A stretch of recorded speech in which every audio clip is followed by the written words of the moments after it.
From the CSI Baseball Complex on the campus of the College of Staten Island, CSI Sportsnet welcomes you into NCAA Division II baseball coverage on the ECC network. In today's East Coast Conference matchup, the College of Staten Island Dolphins host the Mercy University Mavericks. Good afternoon, everybody. My name is Joe Foreman, alongside my broadcast partner, Nicholas Bavona. And Nick, the Dolphins open up a conference series with the Mavericks one day earlier than they expected. With inclement weather in the forecast this weekend, they moved up the start of this series to today.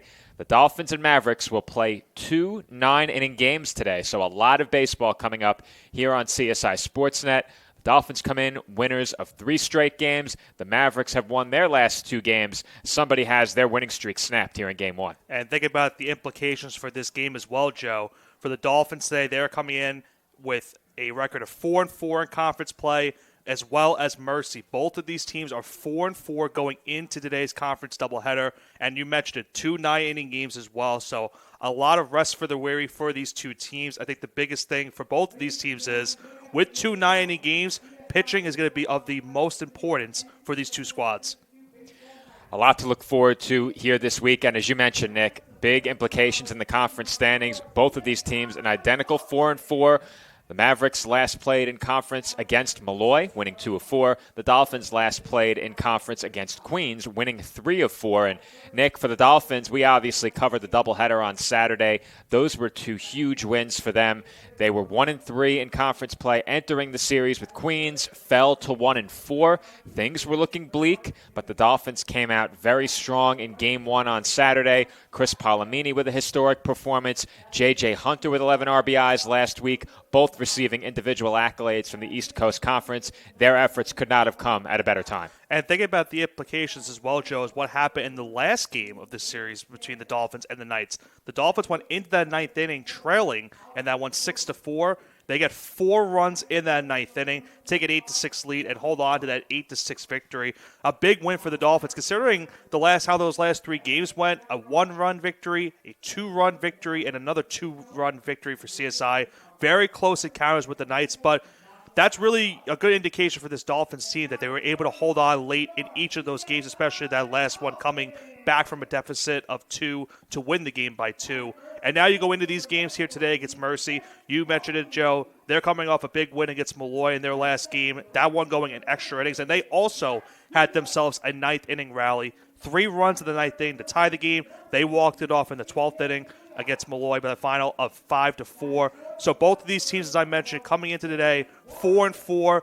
Obviously, for the two teams, a sweep of today's doubleheader gives them a 6-4 record potentially in East Coast Conference play, with 2 more games at Dallas Ferry to come up. And a sweep really makes things difficult on the team that loses both games, as obviously now they face the added pressure of losing back-to-back games. But it's getting late early in the conference season for the Dolphins.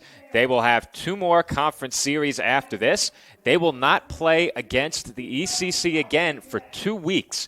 After this game today, they will take on Stack in a bit of a unique series on the weekend of Easter, which will see the teams obviously not playing on Sunday, so that series will take place over the days preceding the Easter holiday on Sunday, April 20th. But that's getting a bit far ahead of ourselves. The Dolphins and Mavericks take the field here today, and the Dolphins will send Ryan Kehoe to the mound in Game 1. We know how important the bullpen was for the Dolphins against Queens, especially in that game that they held on to win. We'll talk more about the CSI starter and how the Dolphins will be looking for some length out of him after the playing of the national anthem.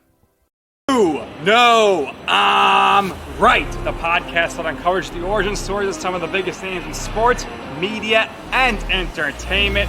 Nick Durst here along with Joe Calabrese. Here we are, 200 episodes later, about 150 episodes with guests, our friends, soon to be your friends. Well, it's pretty clear, Joe, that it's all about You Know I'm Right, the podcast. That's my You Know I'm Right moment. Wanted to do a podcast, and everyone was like, what are you, crazy? Who's going to listen? You're not going to get guests. Well, guess what? I'm the best when it comes to getting guests. You could vouch for that. I am so happy that you asked me to do this. I couldn't have been more thrilled. And follow us on socials. Check us out. I promise you, if you want to work in media, whether you work in media now, whether you want to quit your job and work in media, come to us, and I promise you, we will get you on the right foot. That's what it's all about, uncovering the origin stories of some of the biggest names in sports, media, and entertainment. Keep it locked on You Know I'm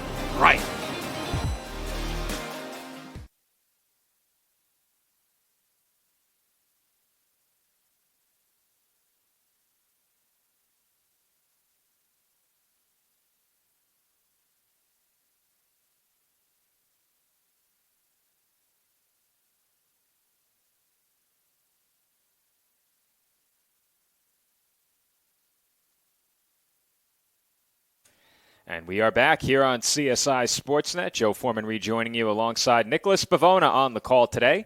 College of Staten Island takes on Mercy University in the first of 4 games to be played over the next 2 days.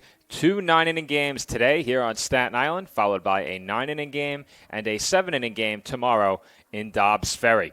As we mentioned before the break, the bullpen was key for the Dolphins in their series against Queens College. However, the Dolphins in Game 1 of a 4-game set over the next 2 days will definitely be looking to get some length from their starter, Ryan Kehoe. And as Kehoe takes the mound for the top half of the first inning, we will get you his numbers. For Kehoe on the season, he has a 3.75 ERA with a record of 2-2 across 6 appearances, all starts. He does have 1 complete game. That came in a shutout. In 36 innings, he has allowed 37 hits, 19 runs, 15 of those earned. He has walked 15 and struck out 39. Opposing batters are hitting .264 against him. And, Joe, we mentioned as well, coming back from break, the Dolphins, we mentioned needing good pitching this week. It was a big factor in their last series against Queens. You talk about it as well, their bullpen was huge in that series for them against the Knights. They want a big start out of Kehoe here today, but they're hoping that they don't have to go to the bullpen early in this one in order to get a victory, or at least 1 or 2 victories against this Mavericks team. And we'll see how quickly I can get you the Mavericks lineup ahead of first pitch. Leading off will be number 20, Peyton Jemison. Batting second will be number 11, John Nisko. Batting third, number 39, David Bernard Jr. In the cleanup spot, number 21, Zach Ashline. And we'll continue down the Queens lineup following first pitch, as we are set to get underway from the College of Staten Island. Dolphins and Mavericks in the first of 2 on this Thursday afternoon. First pitch, a checked swing strike. Batting fifth for the Mavericks will be Joseph Gonzalez. Batting sixth, Sean McAdams. Batting seventh, Gabe Sanders. Batting eighth, Alfred Hody. And batting ninth, we'll have to wait 1 second as that's ball 1. But batting ninth will be Kalongi Gomes. And you mentioned Kehoe's stats on the season, Joe. We'll talk about his last start in just a second, because that was in the dirt for a ball. Kehoe's last start, and that one went 6 innings against Queens, 8 hits, 5 runs, 4 of those earned, 3 walks, and 7 strikeouts. We know his strikeout capability, Joe. He's had a very good season in terms of strikeouts, and you mentioned his ERA in the season as well. That's very good at the Division II level. 3.75 coming in as that sliced foul and out of play down the right field line. And Kehoe, a player who has in the past ranked among the NCAA Division II leaders in strikeouts. That was a couple of years ago. Count even here, 2-2. And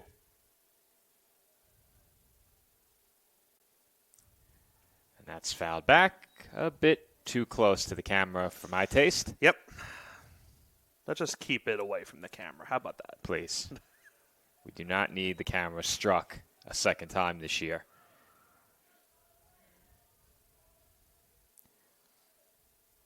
Comes another 2-2.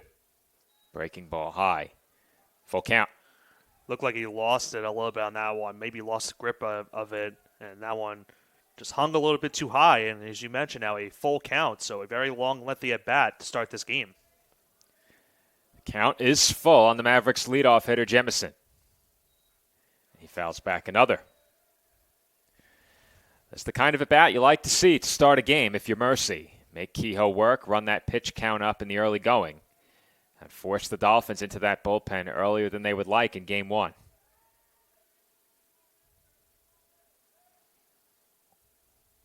3-2, up and in, ball 4. That's a great at bat right there from Jemison, Joe. He worked he worked the count full, fouled off a couple pitches, and he gets a walk to start off this game, and he works Kehoe's count as well in that at bat. That will bring up John Nisko. Nisko to the plate with a runner on, and nobody out here in the first. Teams have looked to run on the Dolphins all year, and the Mavericks waste no time as Brito will not get a throw off there, and it's an easy stolen base for Jemison. He got a good head jump, and they were also showing bunt on that play. He's trying to move the runner into scoring position at second, but now He's there at second base on the stolen base. We'll see if he tries to bunt again here and try to move the runner over to third. Corner's about halfway in for the Dolphins, respecting the potential for a bunt, and Nisko chased the pitch in the dirt, 1-1. And you mentioned, Joe, Keogh's strikeout numbers this season. He's second this year in the ECC in terms of strikeouts behind James Sill of Malloy, who we saw just a couple days ago. For Jemison, that stolen base was his 8th. He's 8 of 10. And they'll check on him at second, throw into the runner, and Jemison, Jemison got back, but that was pretty close, and obviously the throw also was close to ending up in center field. A great play right there by the Dolphins shortstop, that being Zatara. He saved that one, as you mentioned, from going into center.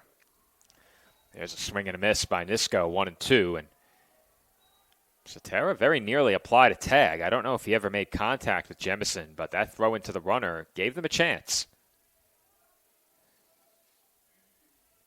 Kehoe ahead of Nisko, 1 ball and 2 strikes.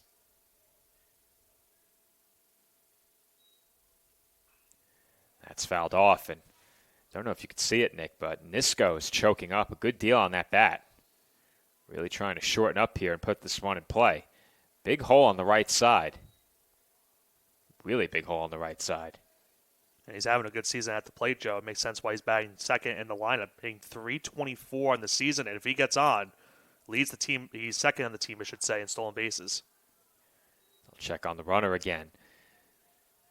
Nisko also tied for second on the team in runs batted in with 24. Also tied for second in home runs with 2.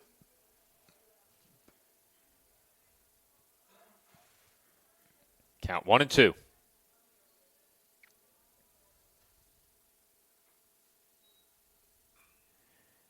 That's fouled off again.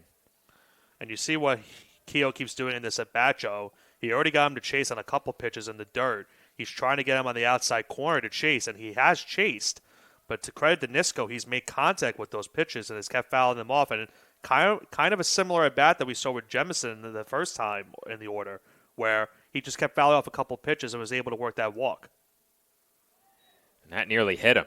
2-2. And it's not often that we see Ryan Kehoe struggle to get swings and misses. Has not been able to put away either of the first 2 hitters. The count now even at 2 on Nisko.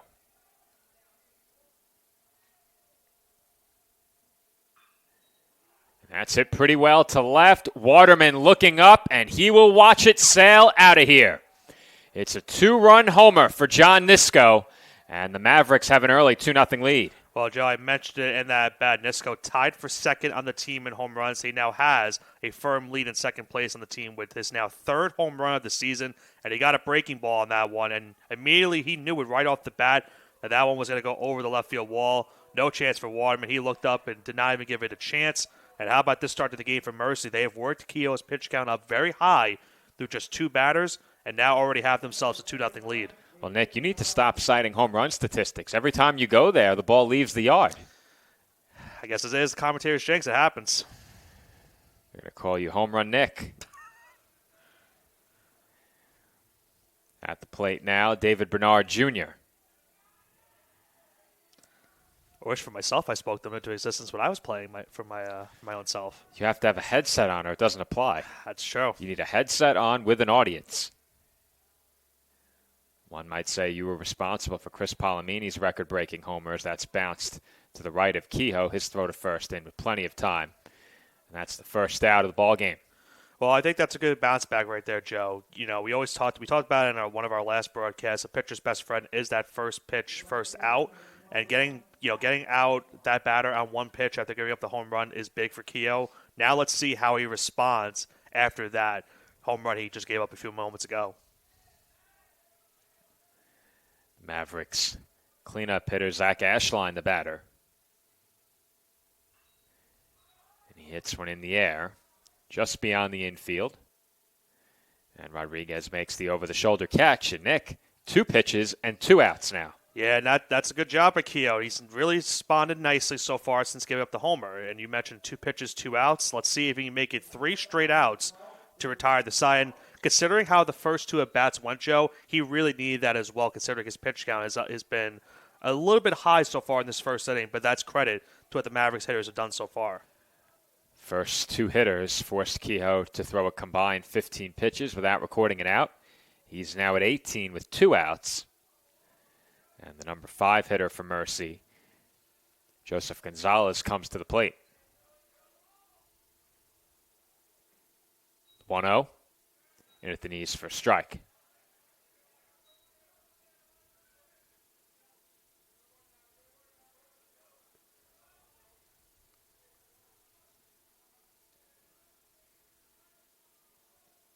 The 1-1. Big swing and a miss by Gonzalez, 1-2. Looked like he fooled him on that one, on that inside pitch, and could be a chance for Kehoe to respond with a strikeout here to get the final out of this inning. He's ahead 1-2. And that's lined the other way toward the right field corner, and that's down for a base hit. It's cut off by Kehoe. Strong throw to second on one hop. Not in time. And it's a 2-out double for Joseph Gonzalez. Well, once again, Joe, you saw Kehoe was going to that outside, trying to get him to chase, and that was to the credit of the hitter. He lunged towards the ball on that outside corner and punched it into right field for that double. Extends this inning now for the Mavericks. That will bring up Sean McAdams. Another chance for Mercy here with a runner in scoring position. They lead it 2-0. McAdams comes in a .264 hitter. He takes in the dirt, ball 1.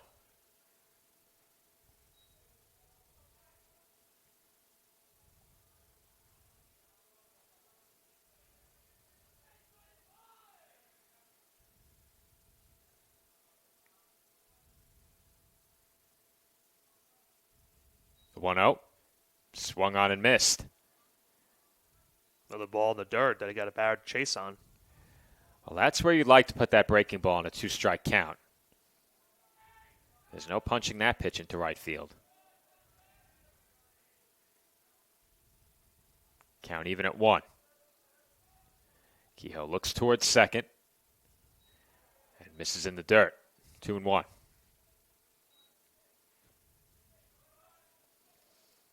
Joe, yes, watch that runner at second as well. Gonzalez leads the team in stolen bases. He's 16 for 20 on the year. Stealing third, a bold move with 2 outs. And that's lined the other way and caught by Kehoe in right field. That will do it for the Mavericks in the first inning, but they strike for 2. Our score, Mercy 2, Staten Island nothing. Hobra, a taco joint, Staten Island, where we're proud to have shared our family-first spirit with people from throughout New York City and the world. With indoor dining available both at the bar and on the floor. Or step outside for additional seating and an outdoor bar.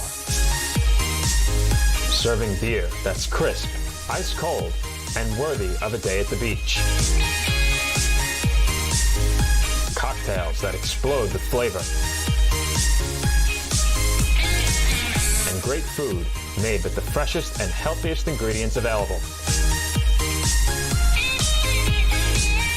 Events feature food and drink specials. Live music. And the best of Staten Island nightlife. Your CSI Student ID saves you 10% on your dining order at Hobra. Visit us at 412 Forest Avenue, Staten Island.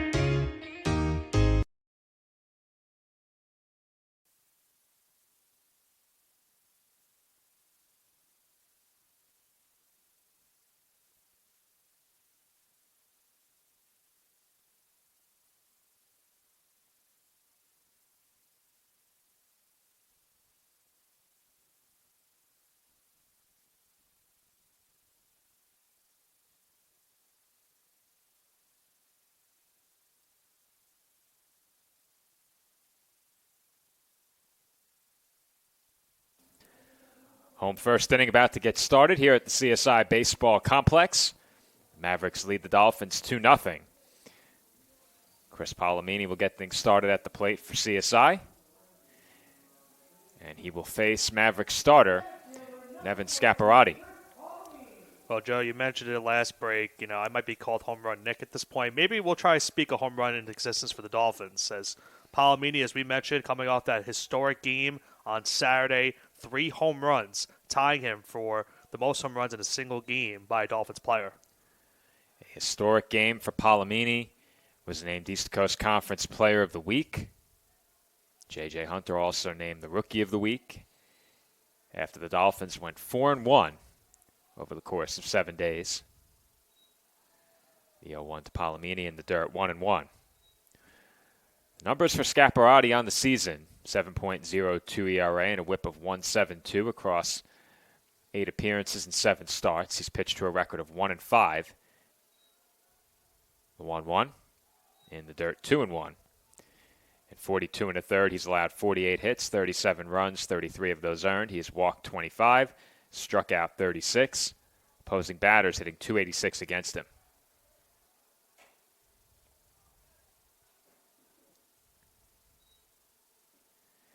And Palomini looks at a strike on the outside corner. If you looked at how this at-bat has started, Joe, Scaparrotti has gotten pretty much all on the outside corner.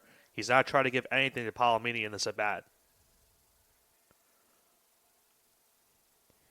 It's 2-2 now on the Dolphins center fielder. Long look in here from Scaparrotti. And he misses low with ball 3.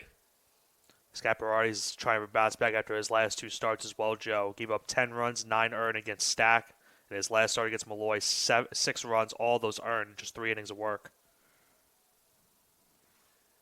3-2 on its way. Breaking ball called, strike 3. Palomini goes down looking for the first out in the bottom half of the first. Yeah, Palomini thought that was a bit high on the outside on that fastball. But a good job for Scaparrotti. And I mentioned it in that at bat. He was going pretty much on the outside, trying to avoid Palomini from getting a good pitch to hit. And he gets the strikeout to start this first bottom of the first inning off. Jack Kehoe, the batter now, takes strike 1. Kehoe was instrumental in that Dolphins win in Game 1 last weekend against the Knights. Game 1 on Saturday, that is. Picked up the save and held on in the final half inning to close it out. He's been responsible for 2 big wins for the Dolphins this year out of relief. The game against Malloy and, of course, that game against Queens that you just mentioned. Well, you and I speculated during that game against the Knights on Saturday that he might come in. We thought that if the Dolphins got in trouble, they'd bring him in out of right field, and that's exactly what they did as he lines a base hit through the right side here. They now bring up a capable hitter, and with one swing, tying this game up, and A.J. Vigliotti coming up. Vigliotti certainly a power threat. Comes in hitting at .295. Does have a home run this year, 20 RBIs. Second only to Palomini, and how impressive are Palomini's RBI numbers as a leadoff hitter. Yeah. 26 runs batted in. If you look at the standings this year in terms of the ECC, he's second in the ECC in home runs, but he leads the entire conference in those RBIs, as you mentioned. Not easy for a leadoff hitter to do that. He and Sean Walsh of Malloy putting up pretty much very good numbers in the season that they will both go down as big instrumental players for their 2 respective teams. I think the Dolphins would need to make the playoffs, but if they did, Chris could be in the Player of the Year conversation for sure. Do you think whether or not a team makes the playoffs should influence that vote? Yes. I agree with you. You could have an historic season, don't get me wrong, and it definitely gets consideration, but they don't give the MVP award out all the time to players that, miss the playoffs as well, when you talk about Major League Baseball. When it comes to an MVP award, I think if your team didn't make the playoffs, how valuable were you? Yeah. And it's hard in Major League Baseball, obviously. You could put up a 400 batting average, but if everyone else around you is hitting 200, right, you're probably not going to the postseason, and that would still be an all-time season. So there are 2 sides to it, but I think typically the players whose teams end up in the postseason get stronger consideration as Vigliotti takes ball 3. And this at bat as well, Scaparotti's been looking over towards Keogh. We know what he's done so far this season on the base path. 5 of 7 stolen bases, but has to pay attention to this at bat, in danger of walking Vigliotti. And Vigliotti takes a strike. Looked eerie similar to the strikeout pitch that he threw to Palomini to start this inning off.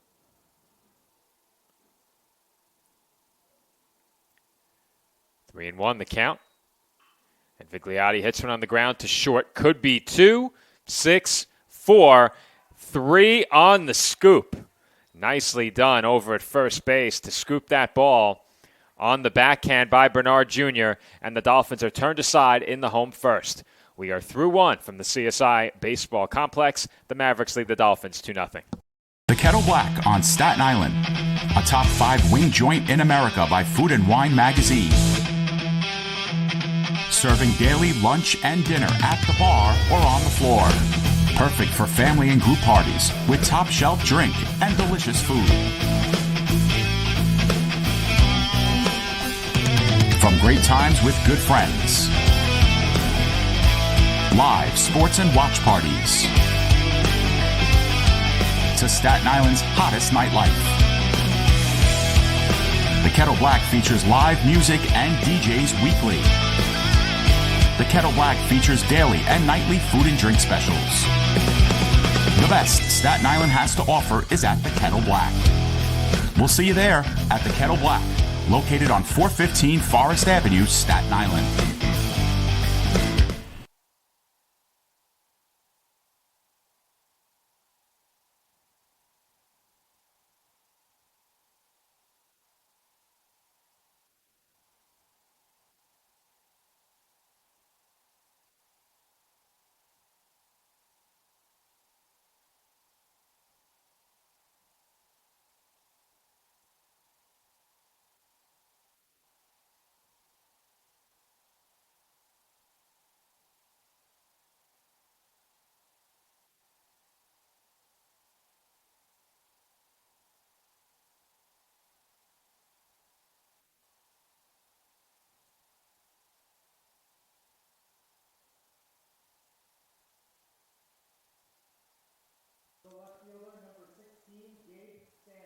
And we are back for the top of the second here at the CSI Baseball Complex. A now 2-0 lead for Mercy still.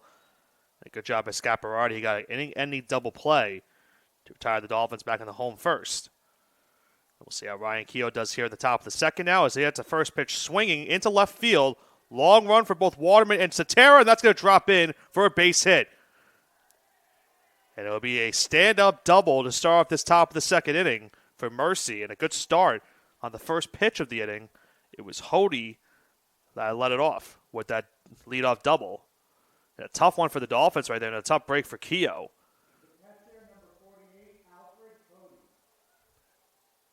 Correction, that was Sanders that got the double. Excuse me, folks. It's a bit out of order. Gabe Sanders leads off the inning with the double. This is Hody now at the plate. So we're going to replay in just a few moments of that previous double. But as I mentioned, tough break for the Dolphins. They fell in the one spot where both Waterman and Cetera could not make the play. And for the second straight inning, the Mavericks will have a runner in scoring position to start off. As Hody swung and missed on the ball in the dirt, and the count goes to 0-1.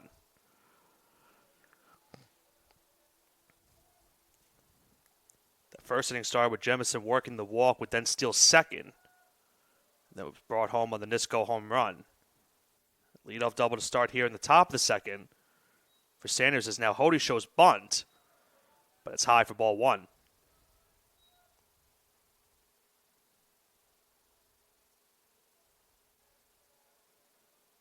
In that first inning, Keogh threw 23 pitches. He's at 26 now. Here in the second. And with 2-9 games, the Dolphins are hoping that they can get some longevity out of their starter here today. This count now goes to 2-1.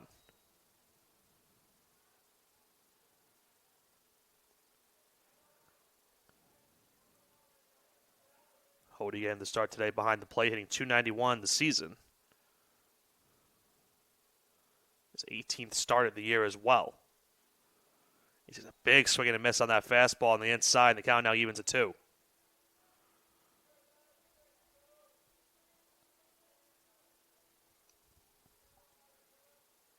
Sanders at second, 3 for 4 in the year in stolen bases, but considering with nobody out in the inning, be very surprised to see if he goes to third. Here's the 2-2.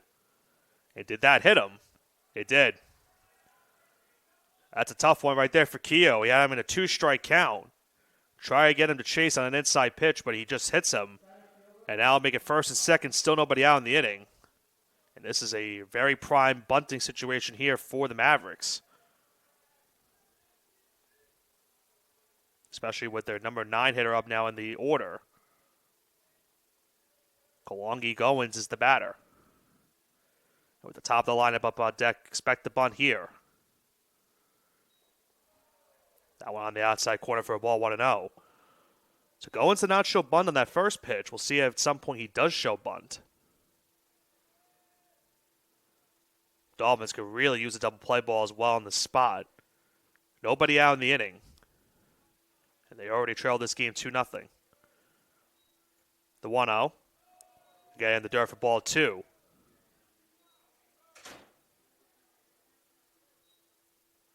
And now we'll have a mound visit here as John Esposito will talk to the Dolphins senior Ryan Keogh in this spot. This is an early big spot in this game with the Dolphins trailing by 2, as I mentioned. Now in danger of loading the bases with an already early 2-0 count. You don't want to walk the number 9 hitter in the order, bringing it back to the top of the lineup. Jemison on deck, who started this game off with the walk.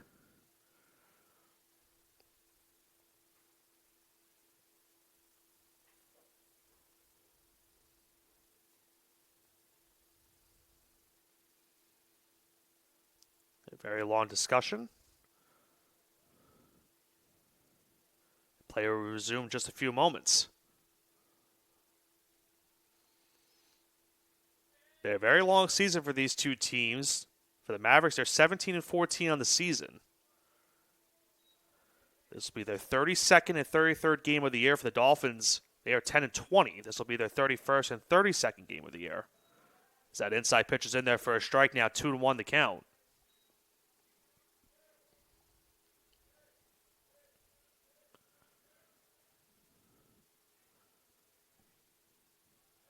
Two and one now the count here to the Mavericks shortstop.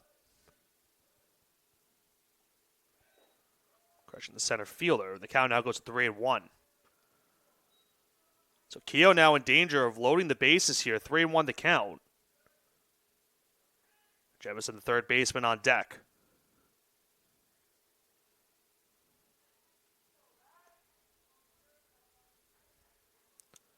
The long look and now look towards second. The 3-1 from Keogh. And it's on the inside for ball 4. So Keogh gives up the leadoff double. Then hits Hody. Now walks Goins and now loads the bases for the third baseman, Peyton Jemison, who started this game off with the walk. Then stole second. And would come around to score on the home run. And he comes up with a prime RBI opportunity spot. Bases loaded, nobody out in the inning. That one in there for a strike. Dolphins playing normal defensive depth. Double play ball can certainly help them in this spot. The question is, would they be willing to give up a run in this spot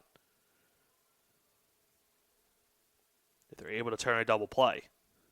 The 0-1 and the dirt for ball 1.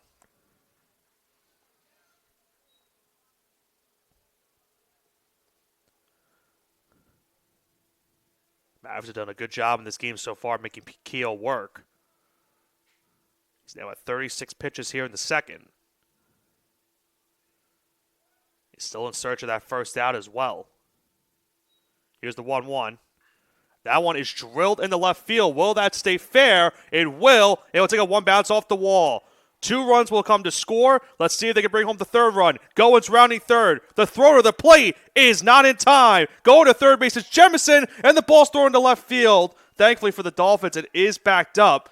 But it is a bases-clearing triple for Peyton Jemison, and it's now a 5-0 lead for the Mavericks. Jemison is slow to get up at third base.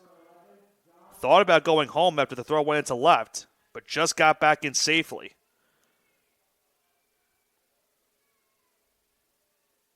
An early sign to worry for the Dolphins in this spot.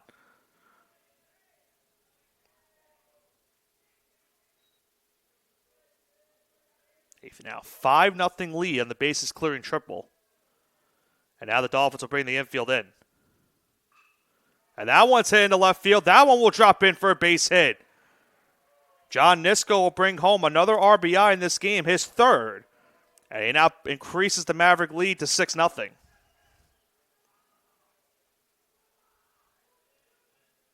Couldn't have asked for a better start to this game if you are Mercy.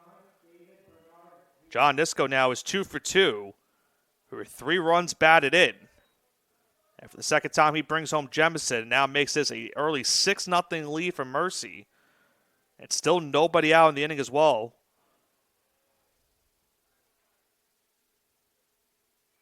First pitch swing and a foul off by David Bernard Jr. So a quick look back at that bases clearing triple by Peyton Jemison. A big hit for Mercy. That one in the dirt for a ball, count now even at 1. And you'll see at the tail end of that play, Jemison thought about going to home, had to go back into third base just in time. He would then come around to score in the Nisko RBI single. It's now 1-1 to Bernard Jr. That one misses low for a ball. Count now 2-1. And I think the biggest concern for the Dolphins in this spot for Keogh as well. His command really just has not been there so far in this game. And we mentioned his strikeout numbers in the season. He really has not been able to get that third pitch strike. His walked 2 batters in this one. Has now allowed 5 hits. And is still in search of that first out here in the second. So it looks like Michael Santoriello is warming up with the Dolphin bullpen.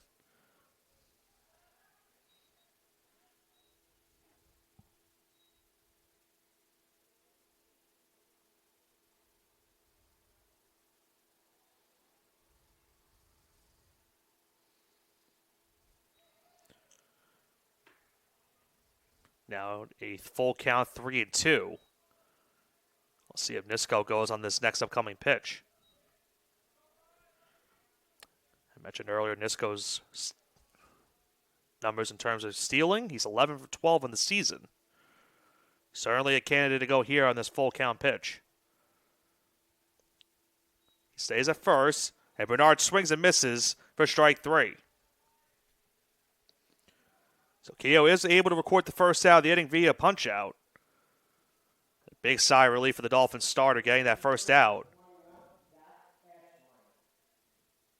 Zach Ashline now will come up to the plate. He's 0 for 1 to start.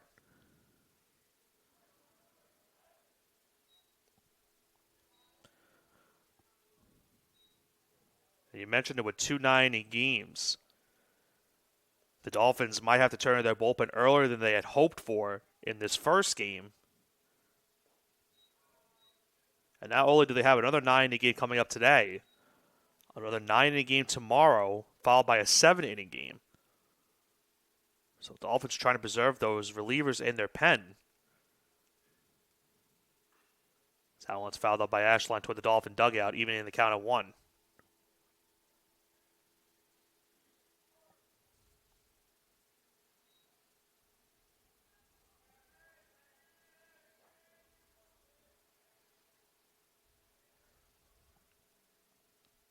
One. That one chopped towards first, and it's going to get through for a base hit. Going from first to third is going to be Nisko. He's in there safely. Ashline gets himself a single. It's now the 6th hit of the game for the Mavericks. And that might be all for Ryan Keogh.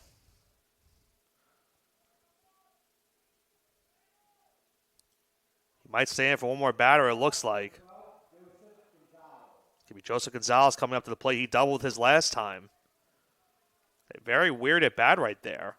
Ashline kind of had a check swing, it looked like, on that play.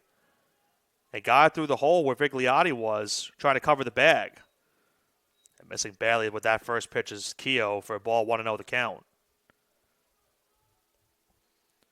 And I mentioned, I think that's the biggest concern for the Dolphins here in this game. Keogh really has just not had his command. As Gonzalez will hit that one to center. Palomini reaches under it. He'll make the catch. Tagging from third is Nisco. He will score with ease. It's a sacrifice fly for Gonzalez. And it's now a 7-0 lead for the Mavericks.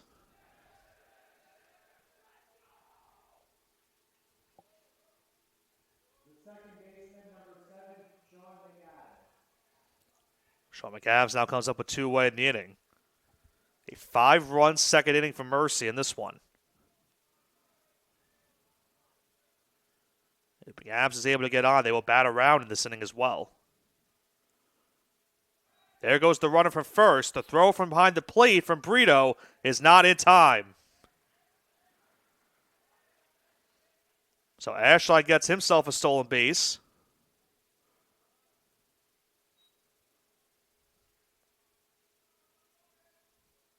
And for Ashline now, that gives him his 5th stolen base on the season.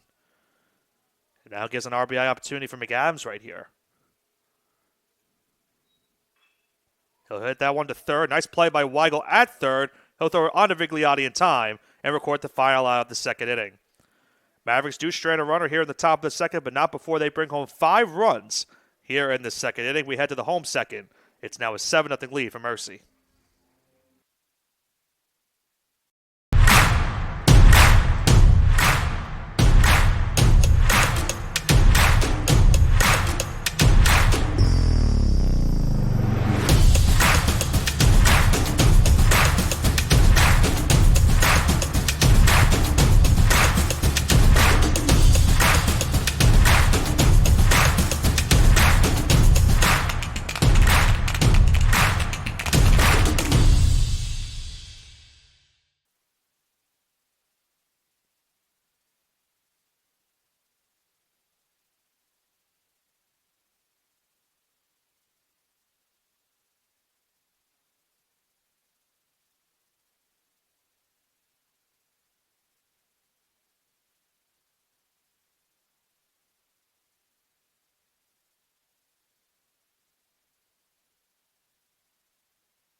Jaden Waterman will lead it off here in the home second for CSI.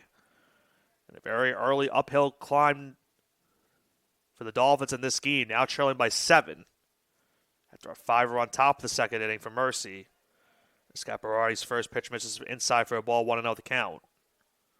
Before 5 and 6 up for the Dolphins in the inning. Waterman, Hunter, and Weigel. CSI will look to try to chip away into this game. That breaking ball misses high for a ball. Will count out 2-0. We'll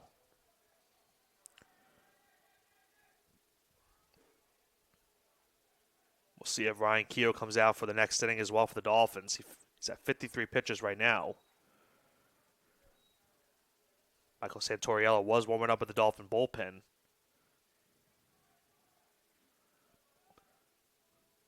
The 2-1. Misses on the outside for ball 3. Scott Berardi in that first inning threw only 10 pitches, so very good job by him. Got that inning-ending double play to retire the side. And he issues a leadoff walk to Waterman. So Waterman does get on with the leadoff walk. Time will be called here as it's going to be a mound visit now for the Mavericks.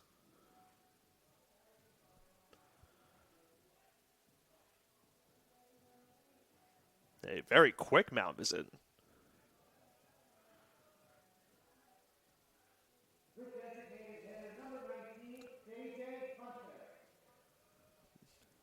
Not sure what the discussion was about. I have to assume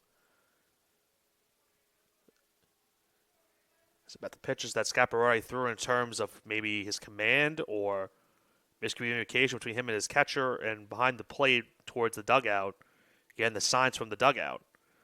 But now brings up J.J. Hunter. And he takes a big swing and a miss on that off-speed pitch. And the count goes to 0-1. Hunter expecting a fastball on that first pitch. Swung very early on that one. But he is coming off a big week for CSI last week. Broadcast partner Joe Foreman, as mentioned earlier, earning himself some Player of the Week for freshman. He gets himself a base hit. So a nice start of the inning for the Dolphins right here. They get the leadoff walk to Waterman. Hunter gets himself a single and now brings up Vincent Weigel. Dolphins trying to spark themselves an early rally in this game. Mavericks kind of playing a little bit in down the corners. They might be expecting a bunt here from Weigel. And I'd be very stunned if the Dolphins even think about bunting. A lot of game left in this one, but down 7. Can't expect them to bunt in this spot. Waterman at second, Hunter at first. That breaking ball is on the outside corner for a strike to count even at 1. Early in this game, we've seen Scaparrotti use that outside pitch to his advantage. The 1-1 misses badly high and inside as Weigel had to duck out of the way on that one. The count now goes to 2-1.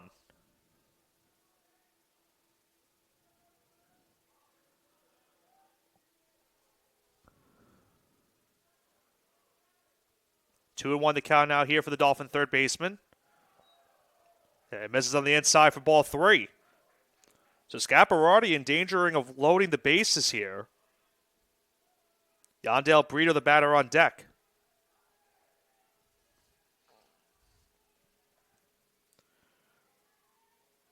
Look towards second. Here's the 3-1. And that breaking ball misses for ball 4. So Scaparrotti works his second batter in the inning. And it now loads the bases for Yandel Brito with still nobody out in the inning.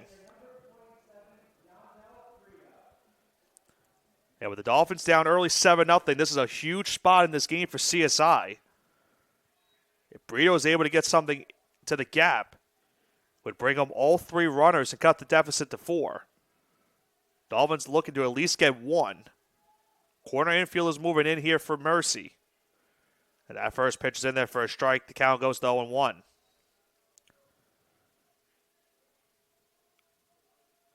Brito batting 7th today in the Dolphin order. Bottom of the Dolphin lineup looking to provide some spark. Put CSI on the scoreboard and put them back into within reach of this game. That one in the dirt. Good block by Hody. And the count goes to 1-1.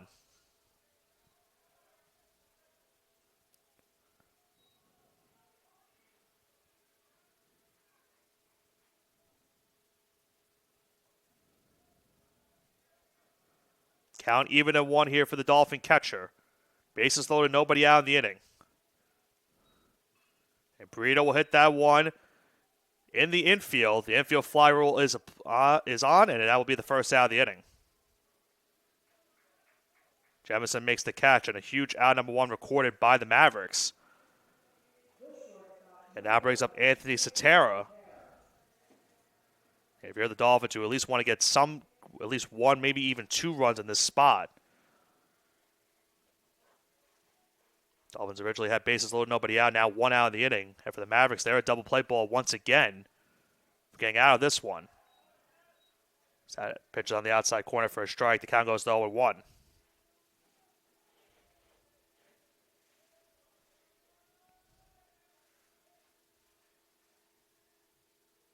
Terabang in the 8th spot today at shortstop. After him, he's followed by Rodriguez. Another good block by Hody, and the count goes to 1-1.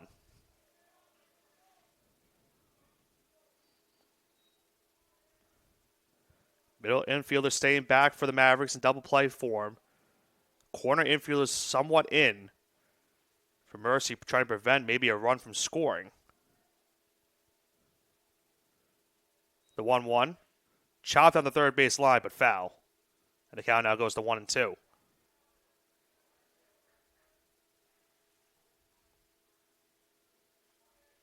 Scaparrotti, after giving up the 2 walks and the single, is now a strike away from getting a huge second out and keeping the runner stranded.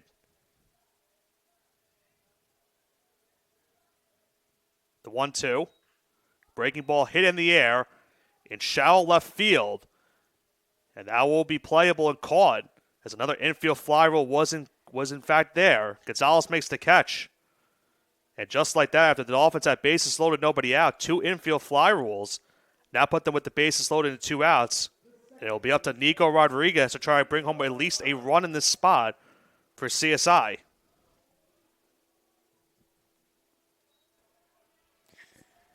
Well, Nick, it appears I missed quite a bit. You did. How to make a run back to the office quickly. As Nico Rodriguez takes outside for ball 1, but the Mavericks obviously scored 5 while I was gone in the top half of the second. I was watching via the ECC network. But the Dolphins with a big opportunity here to chip away at that lead after back-to-back infield flies with the bases loaded and nobody out. Rodriguez takes a strike 1-1. Yeah, this could be a potential missed opportunity for CSI if they're not able to bring home at least a run or 2 in this situation. As you mentioned, bases loaded, nobody outs. Now it's bases loaded and 2 outs. 1-1, hit in the air, foul. It's now 1-2, and Scaparotti's one big strike away from escaping danger in the second. It's also a big spot considering if Rodriguez was able to get on, the Dolphins would bring the top of the lineup back up on deck with Palomini in the batter's box. And that pitch is lined to right, falling fast. It's down for a hit. Waterman will score, and each Dolphin will move up 1 base. It's an RBI single for Nico Rodriguez. And, Nick, that's a huge one, as you said. That will turn it over to the top of the lineup. Well, that's a big one considering that they almost had – Scaparrotti almost got out of this inning, and it almost looked like the play was going to be made in right field, but it dropped just in front of Ashline for the single, and the Dolphins now bring the top of the lineup back up, and now they trail this game 7-1. Chris Palomini at the plate. Struck out looking his first time, 0 for 1. And he rips one foul into the CSI bullpen down the left field line. And how big of a hit would this be for the Dolphins, Joe, if he's able to get something into the gap and bring home all 3 of these runners and make this a potential 7-4 game? He's behind 0-1 here. Huge leads for all 3 runners as that's chopped toward the mound. Off the glove of Scaparrotti. His throw not in time. And Hunter will score. Well, Joe, what are we going to count that one as? That is 100% a hit. Okay. I always have to double check, but it's not easy to make that play considering the speed of Palomini. We've always talked about it for so many years. And that's another big one. 2 straight 2-out singles for the Dolphins. They now make this 7-2. And now Jack Keogh comes up to the plate. And if he can get on, Joe, A.J. Vigliotti could come up in a spot where he could be the go-ahead or tying run. Kehoe already 1 for 1 against Scaparrotti, and he takes inside.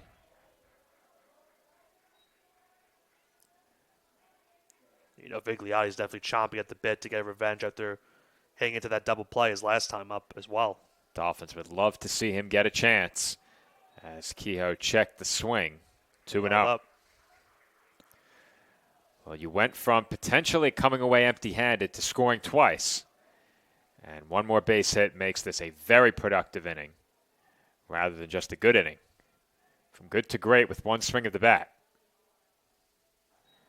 And it's now 3-0. Scaparrotti did a good job of getting the first 2 outs on those 2 infield flies, but has now missed his command these last couple of at-bats, and he's in danger of walking in a run. 3-0. In for a strike. Well, it was 2 very softly hit balls on the infield flies, of course, and then 2 more to bring in the 2 runs. A soft liner to right, a chopper right back to the mound. The 3-1. Hit in the air, fairly deep, left field. That's headed back toward the wall. And that ball is off the base of the fence. That will score 3. It is a bases-clearing 3 RBI double for Jack Kehoe. And the Dolphins are back to within 2. It's 7-5. Well, Joe, we saw a 5-run top of the second from Mercy. We now see a 5-run bottom of the second from the Dolphins. And all this coming via with 2 outs in the inning. And a big hit for Jack Kehoe, just mere inches away from a grand slam. And now he brings the tying run to the plate in A.J. Vigliotti. Scaparrotti fell behind 3-0, had to come in with a strike, got it to 3-1. Kehoe did not let another good pitch go by, and he drove that ball to the base of the fence. And Vigliotti lines a base hit into left, and it's booted in left field. Kehoe will score easily. It's an RBI single for A.J. Vigliotti, and the Dolphins now trail by just 1. Mercy 7, Staten Island 6. Joe, I think you might be a good luck charm. The Dolphins getting all these runs since you have returned back to the headset. A now 6-run, 2-out rally, and they now bring the go-ahead runner to the plate in Jaden Waterman. Excuse me. It feels like Waterman just scored. I know. He's back to the plate now for the second time in this half inning. An extra base hit could tie the game. Mercy with action in their bullpen now, and there might be a time was called at the plate. I don't know if it's a equipment issue with the catcher, Hody, or if maybe dirt got in his eye. I'm not 100% sure. Dirt in the eye, definitely a possibility behind the plate. PitchCom, I'm being told.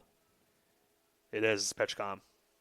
It's funny because it's very easy to forget that PitchCom is now used everywhere. When I first got started calling games here, PitchCom wasn't a thing yet. Right. And how about this now? Now the Mavericks have themselves action going up in their bullpen. They were 1 out away from getting out of a bases loaded, nobody out jam. And now this game has changed on a dime, where the Dolphins now have a chance with an extra base hit to tie the game. Just moments ago, it looked like the Dolphins might be held scoreless here in this half inning as Waterman lines that one foul. Now they've put up 6 and are back to within a run. I think about it, we mentioned it earlier, Joe. I mentioned this while you were away as well. Both of these teams knowing that 290 games today, trying to prevent from going to the bullpen this early, they might have to do so early in this game. Well, this series very well could be a test of depth for the two pitching staffs. Count on Waterman even at 1-1. That's foul back. I think about as well what this inning has done for the Dolphins. The Dolphin dugout was, they're down 7, a big uphill to climb, and now they're very active once again, cheering on their teammates, now down just a run. 1-2 over Waterman's head, 2-2. We've seen that a couple times in this inning from Scaparrotti. He's missed with his command. Unfortunately, not for himself, very badly. Now the count evens at 2. He checks toward Vigliotti at first and delivers. A breaking ball inside. Full count, 3-2.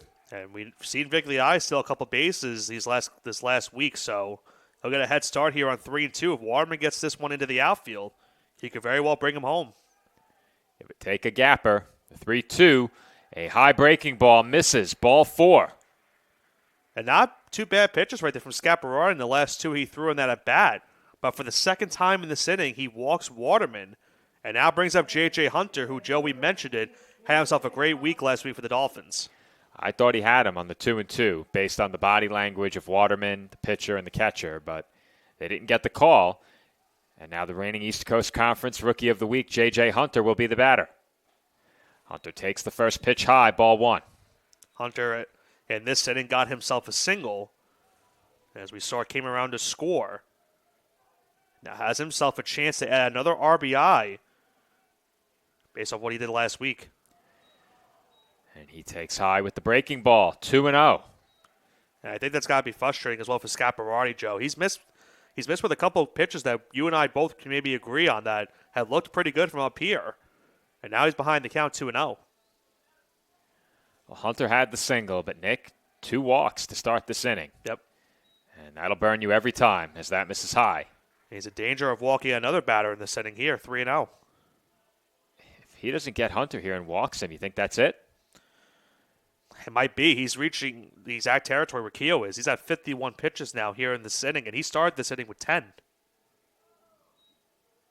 And he finds the corner there for strike 1. And this is what we saw the Dolphins do last week, Joe. The Dolphins had some really good at-bats. They worked the count a lot, and this is what they needed in this spot. They've worked the count so many times in the inning, have worked a couple of walks, and, of course, gotten some big hits. 3-1. Breaking ball strike. Well, this is a dangerous pitch now here with both runners going on 3-2. Certainly a single for Hunter would bring home at least a run, maybe 2, if it goes into the gap. Huge payoff pitch coming here. The 3-2. Hit in the air a mile high on the infield. And the Mavericks will escape the inning with the lead. But not before the Dolphins score 6 times in the home second. They are back to within a run. Our score, Mercy 7, Staten Island 6. Campuses nationwide, the NCAA is making transformative changes for student athletes. While they pursue their biggest dreams, we're launching new initiatives to help them. Life-changing education opportunities are just the start. The NCAA is providing enhanced mental health services. We're guaranteeing scholarships and tuition and expanding access to healthcare. Visit ncaa.org/change to learn more.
New pitcher for the Dolphins. Michael Santoriello takes over to start the 3rd inning. And, Nick, you got a chance to call his last outing last week against Bloomfield. It was a great outing for him here at home. And I was able to get some vindication as well for that appearance from Santoriello. A very strong appearance out of the bullpen. 3 2/3, allowed 1 hit, no runs, 2 walks, 6 strikeouts, and, of course, got himself a save in that Dolphin victory. He did not pitch in the Queens series, but went 3 2/3 against the Bears. He's behind 2-0 here and finds the outside corner for a strike. And expect him to get some innings in this game, Joe, with this being a 9-inning game, as we've mentioned a couple times already. But with Keogh only going 2, expect him to at least get 2, maybe even 3 in the spot. That's chopped on the infield. Cetera lets it bounce, throw to first in time. And Gabe Sanders is retired for out number 1. Good job by Cetera. He let that one go towards him, did not charge in. It played it beautifully off the hop and records the Dolphins' first out of this inning. That will bring up Alfred Hody.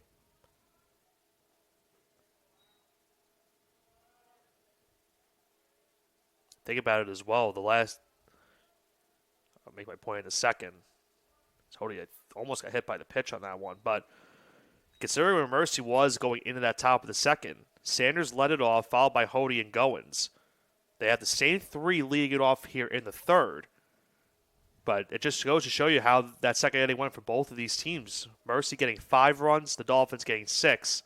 A very high-scoring affair so far in this game, and we're only in the 3rd inning. You give up a hit to start things in the second, hit a batter, walk a batter, all of a sudden, big trouble. And those free passes will kill you, especially on a day where you're playing 2 9-inning games. You cannot afford to waste pitches without forcing the batter to put the ball in play. That's chopped foul, count now 2-1. And considering for both of these pitchers, you have to assume maybe that the Mavericks will make a pitching change as well. But Kehoe only throwing 53 pitches through those 2 innings that he pitched. Scaparotti's at 57. And you have to wonder if the Mavericks will make themselves a pitching change going into the bottom of the third. The Dolphins have put themselves in a spot where they need Santoriello to give them at least 2. Yeah. You would prefer 3, but if you can get at least 2, maybe that gets you back on track even just a bit. But you have to piece together 9 innings in this game, and your ace has been chased after just 2 innings. He thought he had a strike 3 right there, but now has to count full at 3-2. Another 3-2 count. Pitch on its way. Chopped foul. Well, these Mercy hitters have not swung and missed very often. And that's something you were expecting Kehoe to see a lot of in this game, trying to get those strikeouts. He finished the day with just 1. And we mentioned as well the amount of hits that they got, as well as working a couple of walks. 3-2. Fouled away. Have to watch out towards that dugout.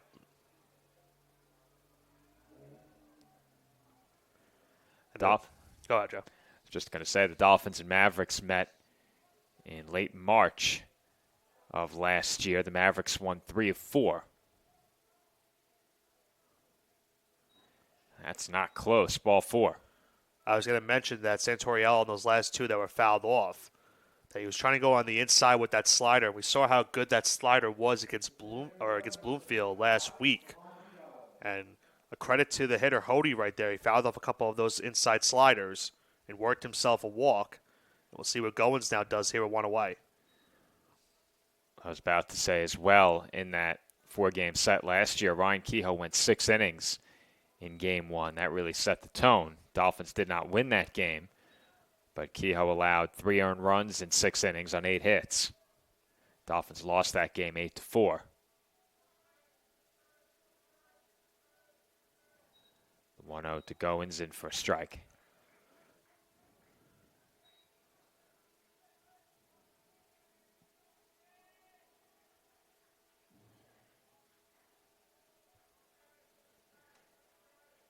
The 1-1 on the outside corner for a called strike 2. It's crazy to think that we've pretty much been through an hour of gameplay already, Joe. It's only the 3rd inning. We are in for what could be a great finish in this first game at least. Well, I think if you look at it in terms of run production and how much time has elapsed, as Goins strikes out, if you look at it that way, we're actually further along than I would have expected for the first 13 runs of this game. Coming in just 2 innings, of course. We covered what I would consider one of the best doubleheaders in the Division II era of CSI Athletics last weekend against Queens. Depending on how this first game ends and how Game 2 goes, this could be another candidate as well. Certainly has the makings of a classic, given the way it started. Back to the top of the order here for Mercy. Peyton Jemison behind 0-1 after that first pitch foul ball.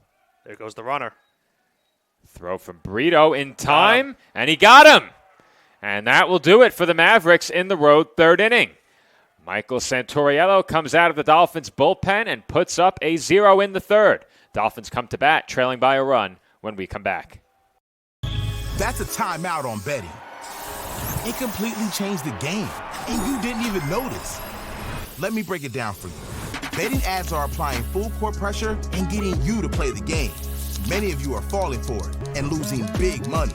Addiction is happening in some more than others. Now players are getting harassed by bettors. And we all know that's not how the game is won. So it's on us to be good teammates and draw the line to stay ahead of betting consequences.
Home third inning from the CSI Baseball Complex. And a new pitcher for Mercy, Gordon Vitruba, comes into the game as both teams now have removed their starting pitcher after just 2 innings of work. And that's certainly what they were not hoping for in this game, but they have to turn in the bullpen this early. With 13 runs already on the board and still a lot more ways to go, we'll see if it pays off for the Mavericks in this spot. Vincent Weigel fouls off the first pitch in the home third, 0-1. Weigel in that last inning worked himself a walk. He worked himself a walk. Will come around to score. Nick, I think I see President Lynch in the house down the right field line. He and I are both choices in a very interesting trivia question. Have you seen it on the college social media? I don't think I have. Well, I'll explain it to you after this at bat. You'll get a kick out of it. Okay. That pitch misses. So I'll preface by saying that our Sportsnet colleague and the communications social media manager for the college, Nick Durst, goes around and asks students trivia questions with the chance to win CSI gear. The 1-1 pitch upcoming. That's in for a strike. So one of those questions is, who is the college president? So they have Dr. Phil, Dr. Lynch, which is the correct answer. Dr. Phil. Joseph Foreman is one of the choices. And then another campus staffer as well. Believe as the 1 and 2 is on its way, and that's swung on and missed for strike 3. So Weigel goes down swinging, but I believe Nick has told me that I'm one of the most common answers. They actually answer with your name? 100%. It's on video. Oh, boy. When you see Nick coming towards you with the microphone asking trivia questions, you better know your stuff. He was handing me a hat earlier. I thought he was about to ask me some trivia questions. Before I can hand you the hat. Even though the hat couldn't fit me. But that's besides they'll ask you, who is the CFO? Only one answer. As Yandel Brito bounces one to the left side, handled at third, and Brito is retired on one pitch for out number 2. Good start to this inning for Vitruba as well, Joe, coming into this one in relief. Now records 2 quick outs. And we'll see if Anthony Cetera can get the Dolphins another 2-out rally that they just had in the second inning. Vitruba now second on the Mavericks in appearances with 9. He's pitched to a 5.17 ERA with a whip of 1.72. No decisions on the year. In 15 2/3, he's allowed 17 hits and 12 runs, 9 of those earned. As Anthony Cetera lines one to straightaway center, misjudged and over the glove of the center fielder Goins. Sliding into second is Cetera, and he's going to pick up a double. Yeah, you mentioned Goins misplayed it in center field. He kind of tracked it down for a second, and then it went over his glove. And now the Dolphins with another 2-out hit, this time coming from Cetera, and we'll see if Nico Rodriguez, who kick-started that 2-out rally with the RBI single his last time up, another RBI hit right here, could tie this game. Those balls hit right at you were tough. And that one was smoked. Straight at the Mavericks center fielder. Now Nico Rodriguez has a chance to tie this game. Think about how this game started as well, Joe. The Mavericks had 6 hits through the first 2 innings. The now Dolphins have more hits to them in this game already. This Dolphins team proving to be a very resilient bunch. It was a really rough start to the year for the Dolphins. Things got off to a really poor start, especially once they came back to Staten Island. Things really went poorly in those games at SIUH Community Park. Obviously, that one very ugly game came against Dominican, but since that game against Adelphi, this has been a different team. That huge 21-run outburst as that's hit well to left center. But Rodriguez got under it just a bit. It's still carrying, and it's finally caught on the warning track. Rodriguez just missed, giving the Dolphins the lead, and CSI will strand the tying run in scoring position here in the third. We are 1/3 of the way through Game 1 here at the CSI Baseball Complex. The Mavericks lead the Dolphins 7-6. NCAA athletes don't just compete. They make history. Representing our nation with pride and excellence, they bring home the hardware. Our college campuses serve as training grounds for the next generation of stars. Catch tomorrow's Olympians and Paralympians on the NCAA Championship stage today.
Fourth inning from the College of Staten Island.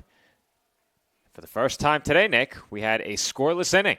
No runs home for either team as that's blooped into shallow left center for a base hit. And Jemison is on to lead off for Mercy in the fourth. Jemison having himself a great day at the plate, Joe. He's now 2 for 2. He's also worked a walk. 3 RBIs, of course, that 3-run bases clearing triple his last time up. And he gets a bloop single to start off the fourth inning and now bring up John Nisko, who's also had himself a very nice start to the day. Peyton Jemison was left up to bat when the final out was recorded on a caught stealing in the third. And now Nisko at the plate chops the first pitch foul. Nisko already 2 for 2. 3 runs batted in. And when this situation came up in the first inning, the Mavericks wasted no time having Jemison run. That's grounded to third. Weigel to second for 1. On to first. Double play!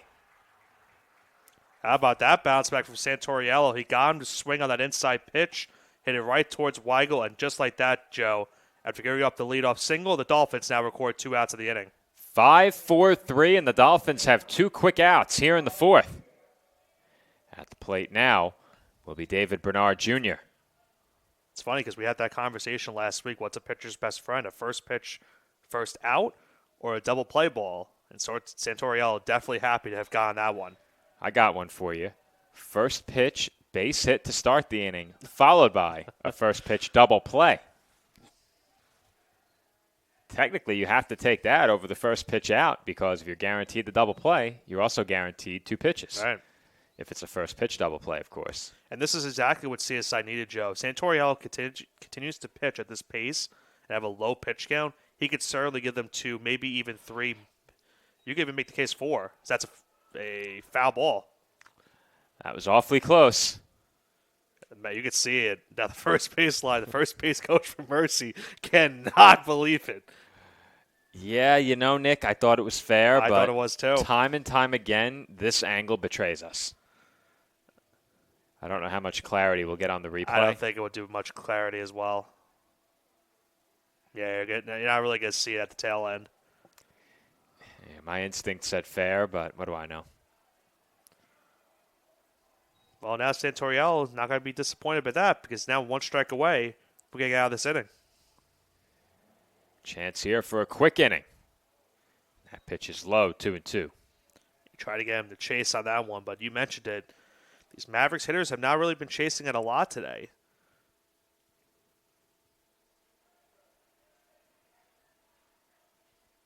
Two. Breaking ball in for a called strike 3. Bernard Jr. did not like the call, but he is a strikeout victim to bring the top half of the fourth inning to a close. Santoriello faces the minimum. The Dolphins come to bat, still trailing 7-6.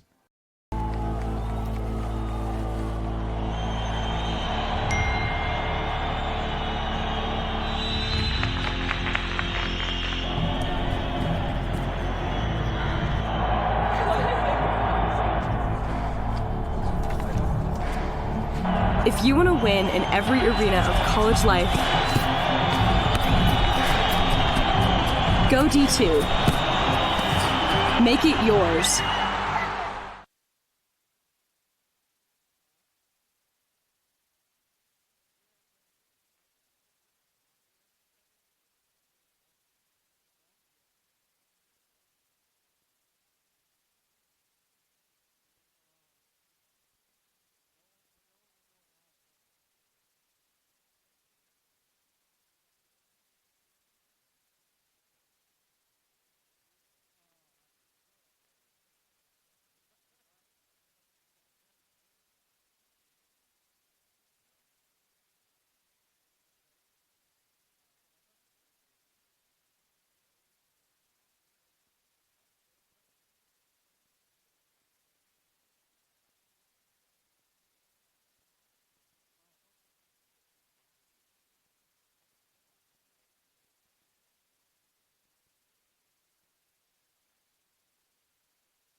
Home fourth inning from the College of Staten Island.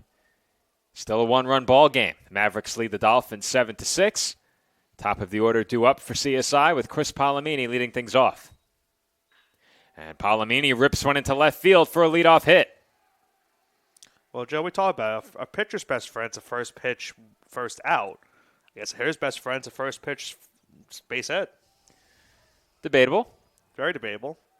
I'm sure Palomini would have loved extra bases, but he'll take a single regardless.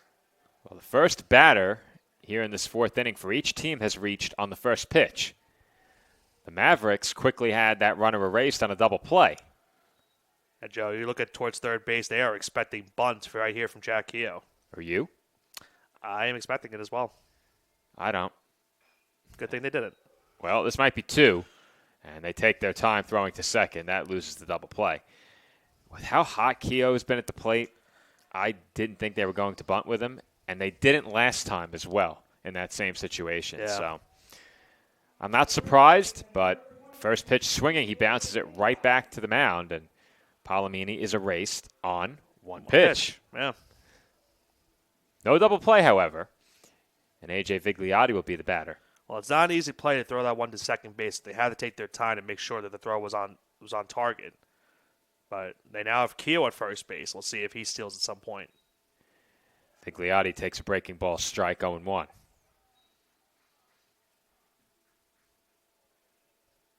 Obviously, the danger of stealing in this spot if you get caught.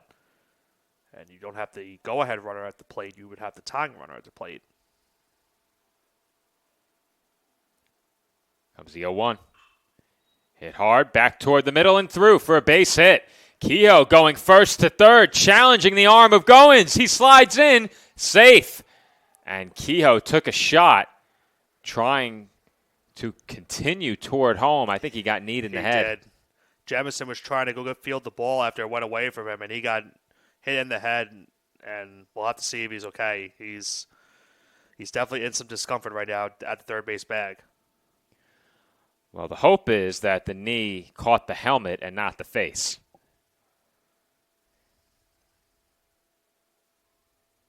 And Keogh appears okay. He's going to stay in the game.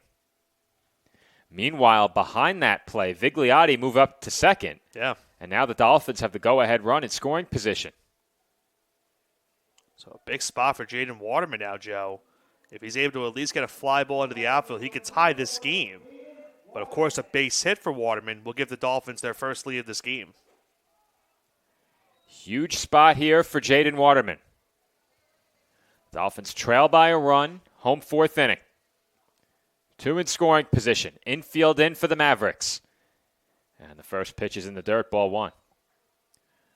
Waterman still without an official at bat in this game. Came around twice in that second inning and walked both times. With 2 in scoring position, Nick, are you playing the infield in here? No. Me either. Especially with 1 out, because if you lose the second out due to a drawn-in infield, I think that really hurts. I think, if anything, maybe you move the corner infielders in this spot, maybe not the middle infield, just to at least get that out. Because to your point, if Waterman gets a single in, deep into the infield, then not only does that run still score, but you don't have it. You might have a close play at first base. You might not be guaranteed to get that out. They're obviously trying to prevent that runner from third from scoring and tie this game. But it's too early for me. Yeah. It's too early. If there was nobody on second, I would be all for it. I would take the chance with nobody on second. I would not take the chance with 2 in scoring position, personally. It's a big risk they're taking here. And Waterman goes behind 1 and 2. Part of it, too, and something that, of course, the Mavericks would know a lot better than we do, knowing your pitcher. How likely are you to get that softly hit ground ball that gives you a chance?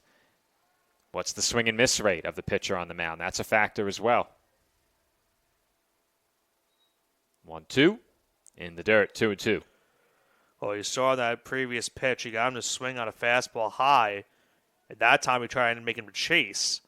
Good job by Waterman at the plate to hold up, and now the count evening at 2. First base is open, but after getting ahead with a 2-strike count, you'd like to put Waterman away here. 2-2. Hit in the air well to left field, carrying toward the wall. And that ball is caught at the top of the fence. Kehoe will tag and score. Vigliotti will tag and move up to third. And Nick, did Sanders rob a home run? I think that would have stayed in, Joe, but Sanders had to keep going back. In fact, that looked similar to what happened in center field for Goins, where it looked like initially he knew where the ball was going, and the ball kept going and going and going and going.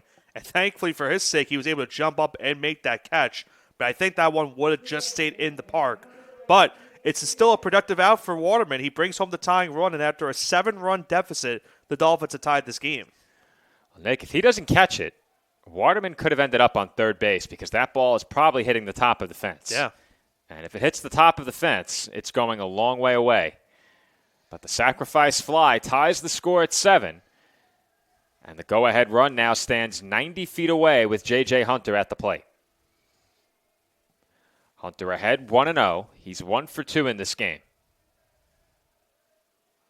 Pitch on its way. Hit softly down the first base line. Easy play there. And Bernard Jr. will step on the bag to retire Hunter for the final out of the inning.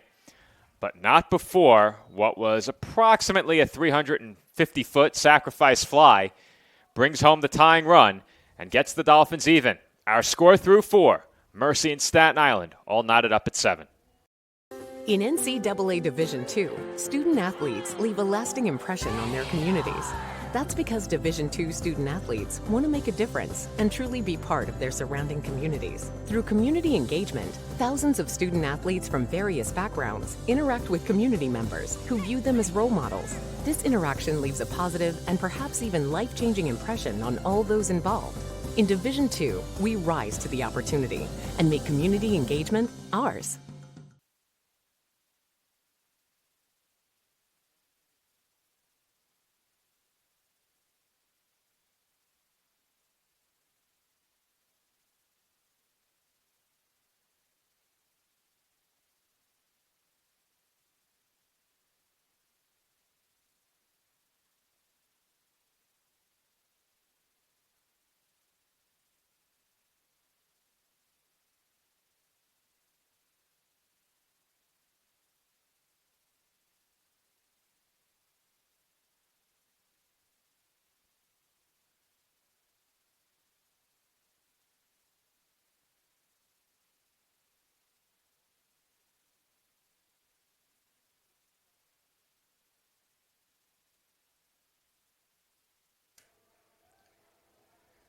Fifth inning from the CSI Baseball Complex. We are now all tied at 7, and Nick, after trailing 7-0, Dolphins have come back to even the score. The resilience of this team, Joe, we've talked about it this season, and now from being down 7, they've tied the game. That's hit sharply on the ground by Zach Ashline, and Nico Rodriguez makes the throw to first in time for a quick out number 1. And going back to a point you made earlier, Joe, where you talked about how the Dolphins had a rough start to the season, especially when they came back from Myrtle Beach to play here at Staten Island. I talked about it in our first conference game when the Dolphins took on Malloy. You kind of throw out the window what you did early on in the season once conference play begins, because these are the games that matter the most for your team. And the Dolphins, after starting the year with that win, they lost 4 in a row after that and really responded these last couple of games. 3 straight wins in conference play. And now, after trailing 7-0 in this game, they have fought their way back to tie it at 7.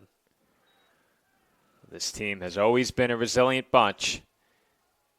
And no deficit too large. We know this team can score, and I think that was the big concern early in the year. Obviously, the defense was problematic, and you had a game where you allowed the hefty run total against Dominican, but they weren't scoring the way we were accustomed to seeing. And they've gotten that right. 7 runs on the board through 4 here today, and it's quickly 3-0 on Joseph Gonzalez. And he takes a strike. And considering what happened as well against Queens, where that first game they got 1 hit, and they got 3 runs in that game, but that was definitely a concern when we mentioned it and highlighted it going into that doubleheader the next day. And Gonzalez will walk with 1 out here in the 5th. That will bring up Sean McAdams. Adams 0 for 2 on the day. I think the key for the Dolphins moving toward the playoffs is if they can get consistency out of their starting pitching, get 4 or 5 innings each game. Doesn't have to be 4 or 5 scoreless, or even 4 or 5 of 1-run ball, 2-run ball. Just get through 4 or 5 and give the team a chance to put the runs on the board that we know they can. I think if they do that, the rest will fall into place. The bullpen has started to come together as that swung on and missed by McAdams, 0-2. And you mentioned it, when they started off that rough start to the season, that game against Adelphi really picked up where we expected this offense to be, that 21-run outburst. And they have really shown it these last couple of weeks that the run support that they've given these starters and their relievers has come back to life. Runner going, great pitch to steal on, and Brito had no chance.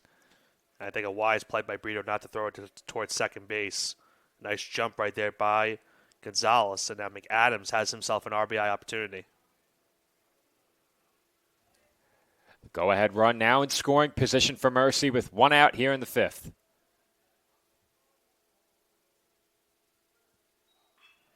That's grounded to third. Weigel's throw across the diamond in time. 2 away. And a good job by the Dolphins and a nice play by Weigel. That was hard hit towards third base. He makes himself another great play, and it'll be up to now Sanders, who's 1 for 2 on the day, to try to bring home that runner from second. So Sanders comes to the plate here after making that great play in left. If he doesn't make that catch, the Dolphins take the lead. Chance to give Mercy the lead back here, and he looks at a breaking ball strike. And, Joe, I mentioned it last week. That slider from Santoriello has been one of his best pitches so far this season, and you see it a couple of times already in this game. And you saw it right there on that first pitch, a nice one on the outside corner. He's looking for 3 scoreless innings here. And he is a pitcher with experience as a starter. So he can give you length, and the way he's pitching right now, I think the Dolphins will certainly be looking for that out of him today. If he can get out of this inning without giving up the run, definitely will give the Dolphins a chance to come back out for a 4th inning of work, considering they have no one up in their bullpen. That's in for a called strike 2. Santoriello 1 strike away from another scoreless inning here in the 5th.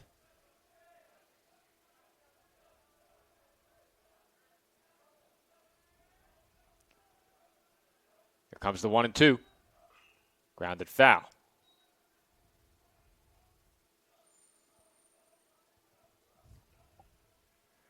We've seen this throughout the day. The Mavericks have not given away any outs at the plate. They fought off some tough pitches, and they have been a very tough bunch to strike out. Torriello looking for his third punch out if he can get it right here. He's got it.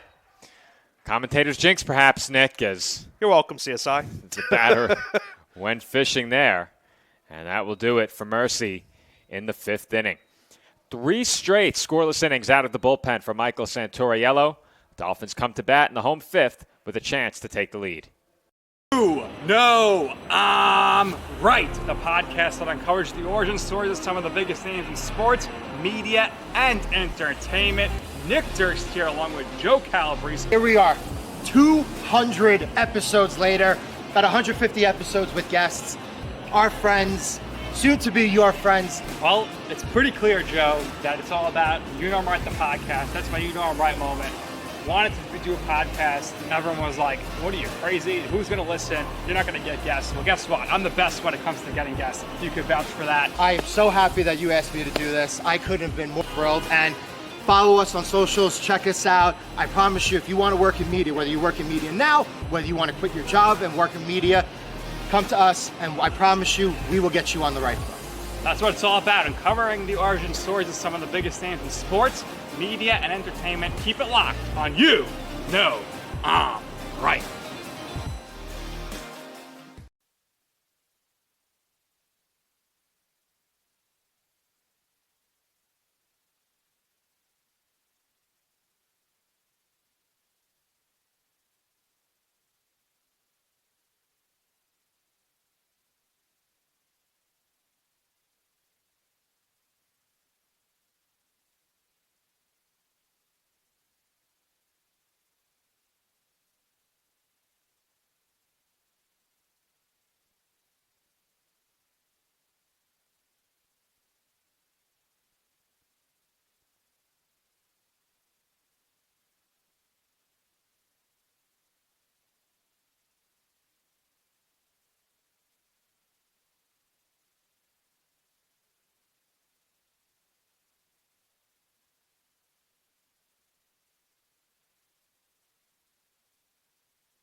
Vincent Weigel will lead off for the Dolphins in the home 5th inning.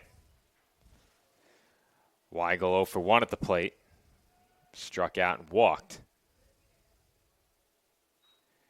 He fouls the first pitch off toward the Mavericks dugout.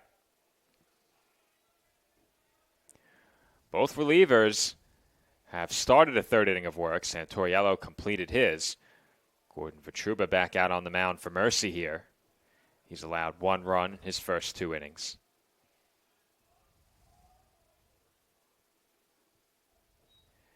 That pitch is down and in, 1-1. And for both of these teams, they really need this work out of the bullpen, considering, as you mentioned, both stars going just 2 innings of work today, with still another full 9-inning game to go in this one here, and of course another 9-inning game tomorrow, as well as a 7-inning game. They really need this outing from their 2 relievers. And Weigel takes a strike on the outside corner, 1-2. He didn't like that call. Oh, we've seen Mercy do that a bunch of times in this game where they've gone to the outside corner to get strikes.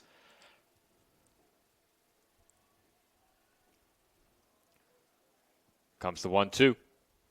Breaking ball chopped on the infield. Played at third by Jemison, his throw in time. And Weigel is retired for out number 1. And that was a nice breaking ball right there from Vitruba. Got Weigel to chase, I shouldn't say chase, but he got him to hit maybe on top of it and forced that ground ball to Jemison at third for the first out. That will bring up Yandel Brito. Brito 0 for 2 at the plate. How about this, Joe? I don't know if you noticed it again in the on-deck circle, but for the second straight game, Anthony Sotero with a very dirty jersey, considering what we saw on Saturday. I actually watched Game 1 back last night going into today. I always run old games on my TV as I go to sleep. Last night's game was Game 1 of that doubleheader, and I did come across that point we made about his jersey. Don't notice as much with the black jerseys on today, but he's definitely been involved in this one today once again. He's 1 for 2 at the plate. Hoping to get a chance with a man on here. Count on Brito, 1-1.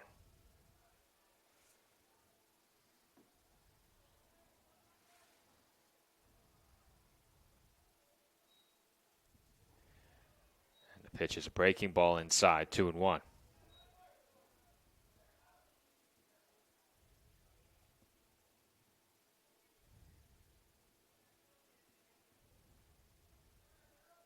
Sure feels like Vitruba has worked a lot more deliberately here in this 5th inning. Maybe he's just taking more pitches to get outs as Brito takes a strike. He didn't like that call. And he's working a lot more breaking balls into his arsenal as well in these last couple of at-bats. And he worked another breaking ball there, and you mentioned it. Brito's certainly not happy with that inside breaking ball. Now the count goes to 2-2. 2-2 pitch. Hit sharply on the ground through the middle for a base hit. And Brito is on base for the first time in this game. He's now 1 for 3. Yeah, nice piece of hitting from Brito right there, Joe. Got that one just past Vitruba on the mound. And now the Dolphins have the go-ahead runner on base. That will bring up Anthony Cetera. As I mentioned before, Cetera 1 for 2. Nico Rodriguez behind him 1 for 2. And then it's back to the top of the order where the Dolphins 1 through 3 hitters are all 2 for 3. I'll check on Brito who gets back.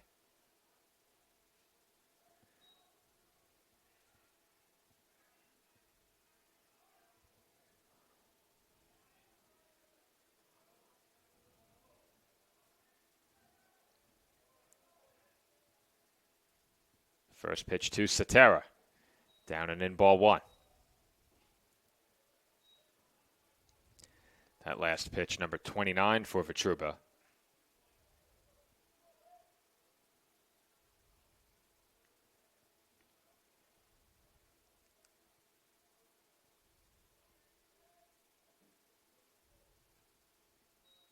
The 1-0. In the dirt, 2-0. And Hody just kept it just close enough to keep the runner Brito from staying at first base.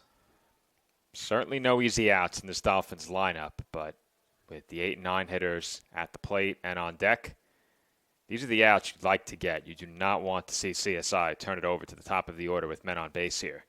Especially for Rodriguez, who already has himself an RBI base hit, and then, of course, back to the line, top of the lineup with Palomini following him. Well, Vitruba has fallen behind 3-0 on Cetera. Have to think Anthony will be taking one here. Definitely no green light in this spot if I was a coach. I think you take one. And he was taking there as he looks at ball 4. Cody having to run very quickly to prevent that ball from going into the Dolphin dugout. Good heads-up play. You take that for granted. All of a sudden, the ball is rolling down the steps. And we mentioned it, Rodriguez already has himself an RBI hit in this game, Joe. A chance to get another one right here and give the Dolphins the lead. Rodriguez 1 for 2 with that RBI base hit. And look at it again, Joe. The corner infielders moving in. They are expecting a bunt. Well, they know he can bunt. And he is going to, well, he showed it. Well, he is definitely not laying down a sacrifice. No way. He is bunting for a hit. And we've seen him do it a bunch of times. He's certainly capable. Now that you have the infield so far in, I'd swing. Don't even square up. And they got a balk, Joe. They did. Rodriguez pointed it out immediately. Vitruba has no idea what he did. Let's see if we can get it on replay, Nick. We'll come back to that after the next pitch. Now 2 in scoring position. The infield is in all around for Mercy. I can't really see what it was, but well, if you can't see it on the pitcher-batter camera, I don't know how they caught it. That pitch low, 2-0. Well, in this spot, with the game tied, I agree with bringing the infield in here. especially against the guy who could bunt for a hit. I don't see what they saw. Interesting. It didn't look like he stepped off the rubber. Did he flinch? Maybe. Hand? Yeah, maybe. Maybe that hand moved? If anything, it was the slightest thing, and now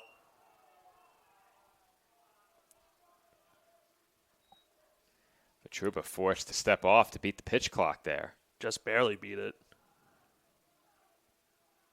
2-0. Hit in the air to right. Should be deep enough. Should get the run in. Brito heading home, and the throw goes to the cutoff man as the Dolphins take the lead on a sacrifice fly by Nico Rodriguez. CSI has come from 7 runs down to take an 8-7 lead in the 5th. Another good productive at bat, and Joe, think about it as well for the pitcher for Trouba in this spot. That balk now coming back to bite him in this situation. The Dolphins down 7 have now taken the lead, and now Palomini comes up as it's back to the top of the lineup. I'd love to get a look at that replay during the break, see if I can spot anything, because I'm with you, Nick. In live action, I didn't see anything. It had to have been the hand or something, because I don't see anything. He was on the rubber still the entire time. Well, you have to remember, too, if the hands break and then you don't deliver, I believe that is a balk as well.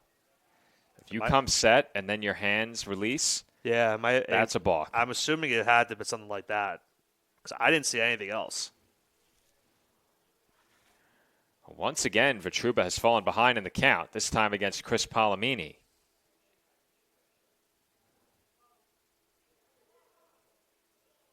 Count 1-0. Big swing and a miss by Palomini, 1-1. You know what I just thought of as well, Joe, considering we're going to have a PA change for the game 2.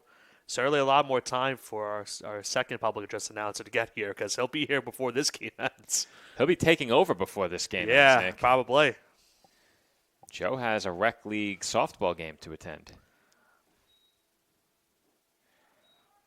There's a strike to Palomini. Mentioned Nick Durst as well earlier on the broadcast. I'll be joining him for that game. Nick Durst, the GM, the ace.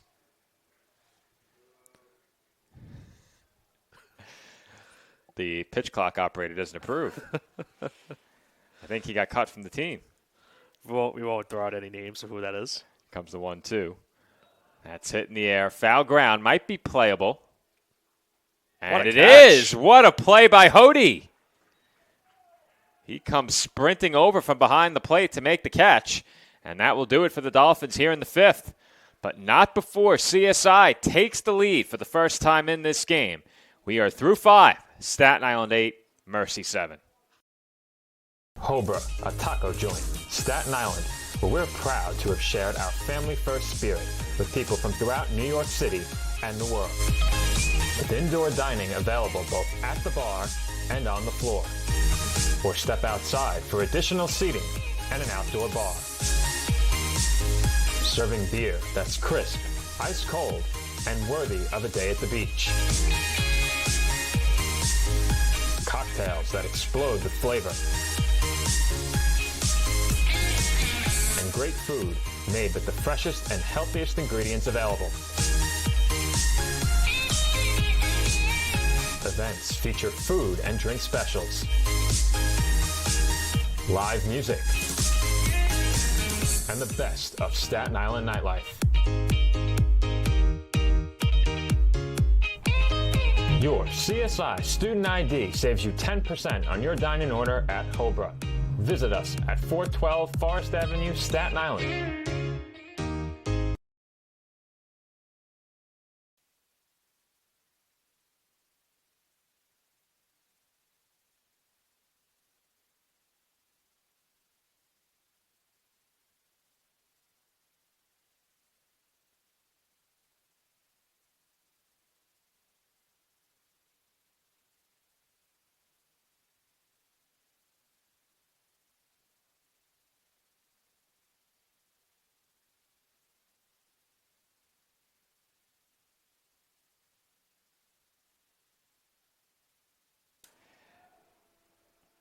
Alfred Hody leads off for the Mavericks here in the 6th and fouls one off his leg.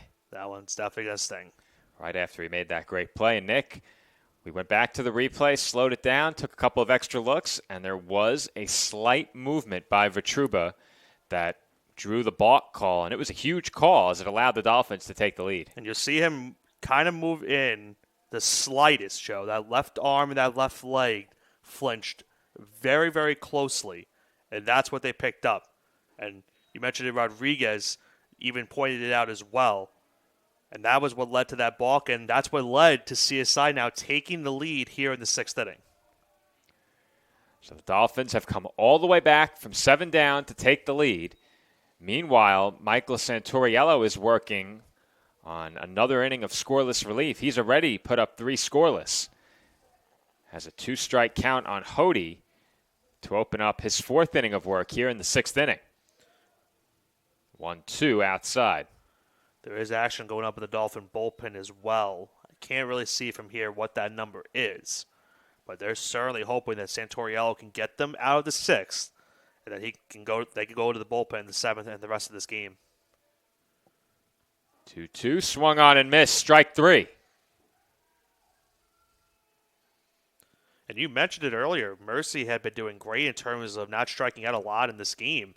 Santoriello now his 4th punch out of this contest, and you remember we talked about it earlier. He's coming off that 6 strikeout performance against Bloomfield. He has really had another good strong out into this one so far. Dolphins have struck out just twice in this game. Mercy now has struck out 5 times as that pitch is taken for a strike. This is an out you want here as well, Joe, because after Goins, it's back to the top of the lineup. The 0-1 hit in the air, deep center field. Palomini racing back, looks up over his shoulder, and it lands at the base of the fence. Goins heading for third. The throw on its way off target and knocked down on the backhand by Weigel.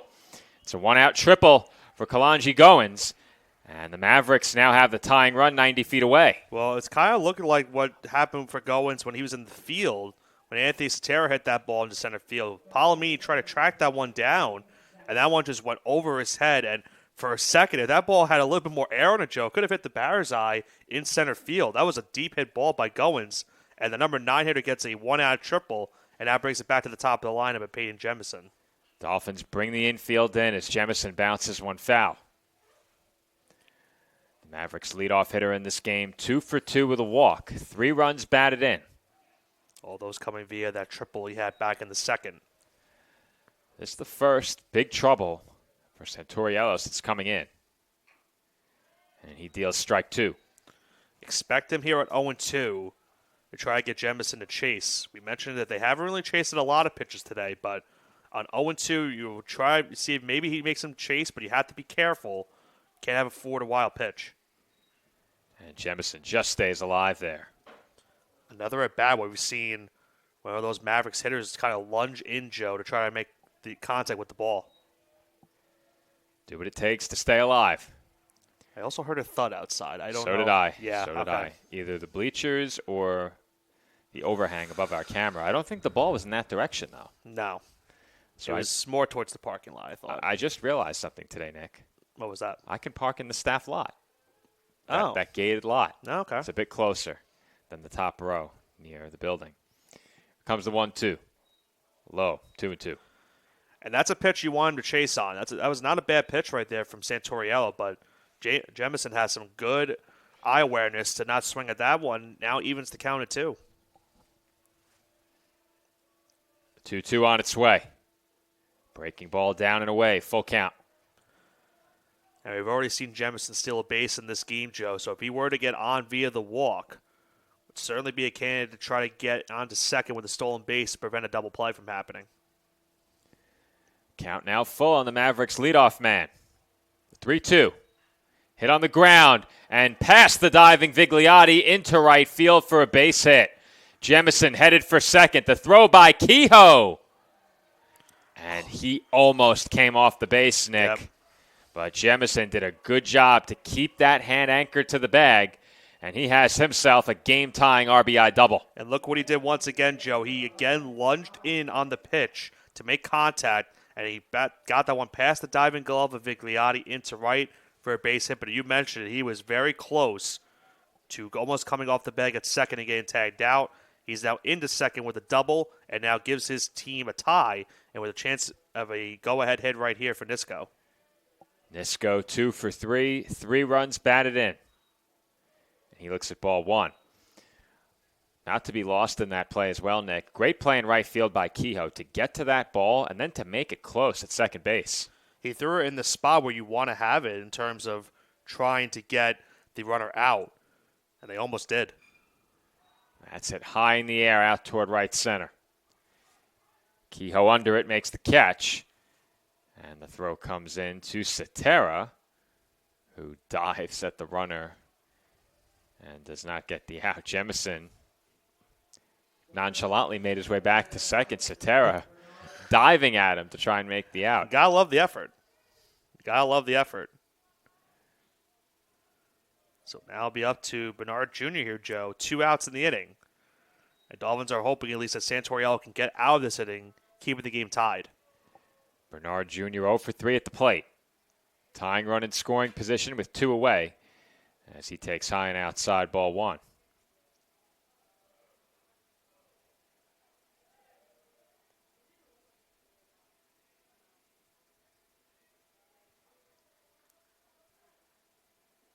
Comes the 1-0. Swing and a miss.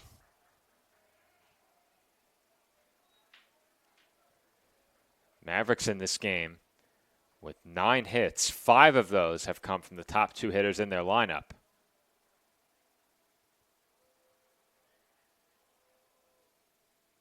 The 1-1. Swing and a miss. Santoriello 1 strike away from keeping this game tied. He's allowed just the 1 run in 3 2/3 thus far since coming in from the bullpen.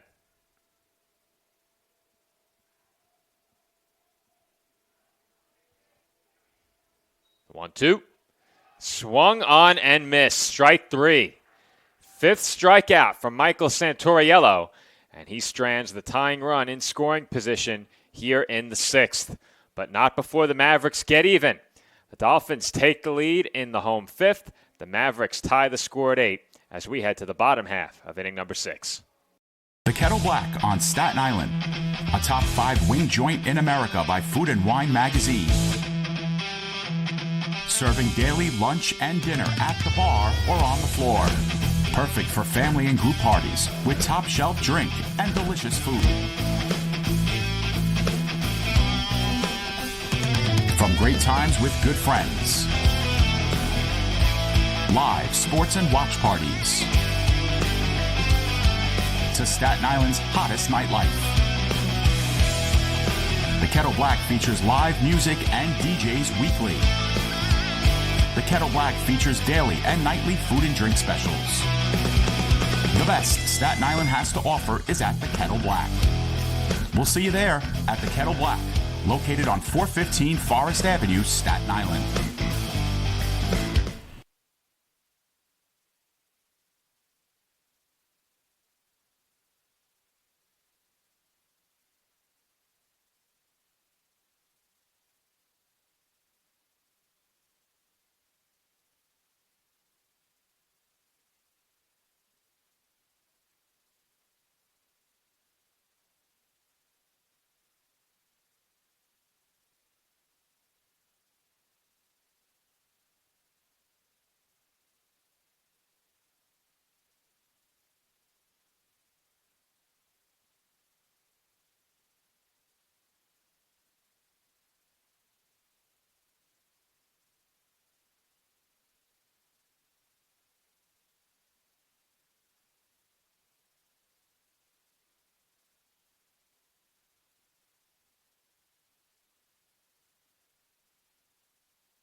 Jack Kehoe leads off the bottom half of the 6th inning in a tie game. Mavericks didn't stay down for long as Kehoe takes a strike 0-1. Able to tie that game in the top half of the inning, Joe. But now here in the bottom of the 6th, once again, another brand new ball game. Count 0-1 on the Dolphins' right fielder. Gordon Vitruba back to the mound for Mercy. And Kehoe crushes one foul. We know he has the home run capability, certainly, but this game, Joe, has felt like 2 games in just one game itself, the way this one has gone. A lot of runs early. Mavericks with a big lead. The Dolphins came from behind, went ahead by 1. And Mercy has tied the score back up here in the 6th inning. The 0-2 outside to Kehoe, 1-2.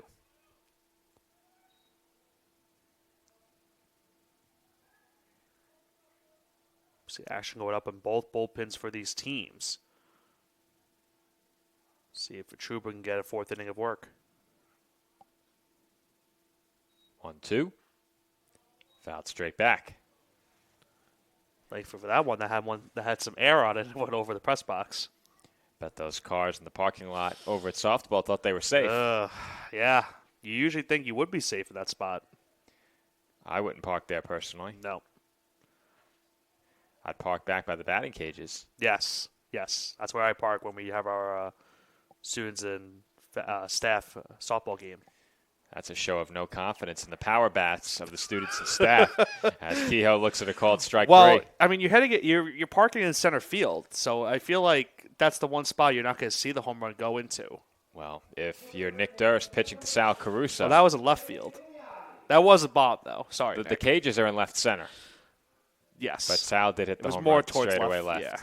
Yeah. Sorry, Nick. Yeah, he's going to redeem himself.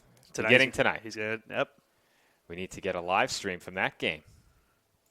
So we're in the home 6th inning here. Joe has to be out of here by 5 o'clock.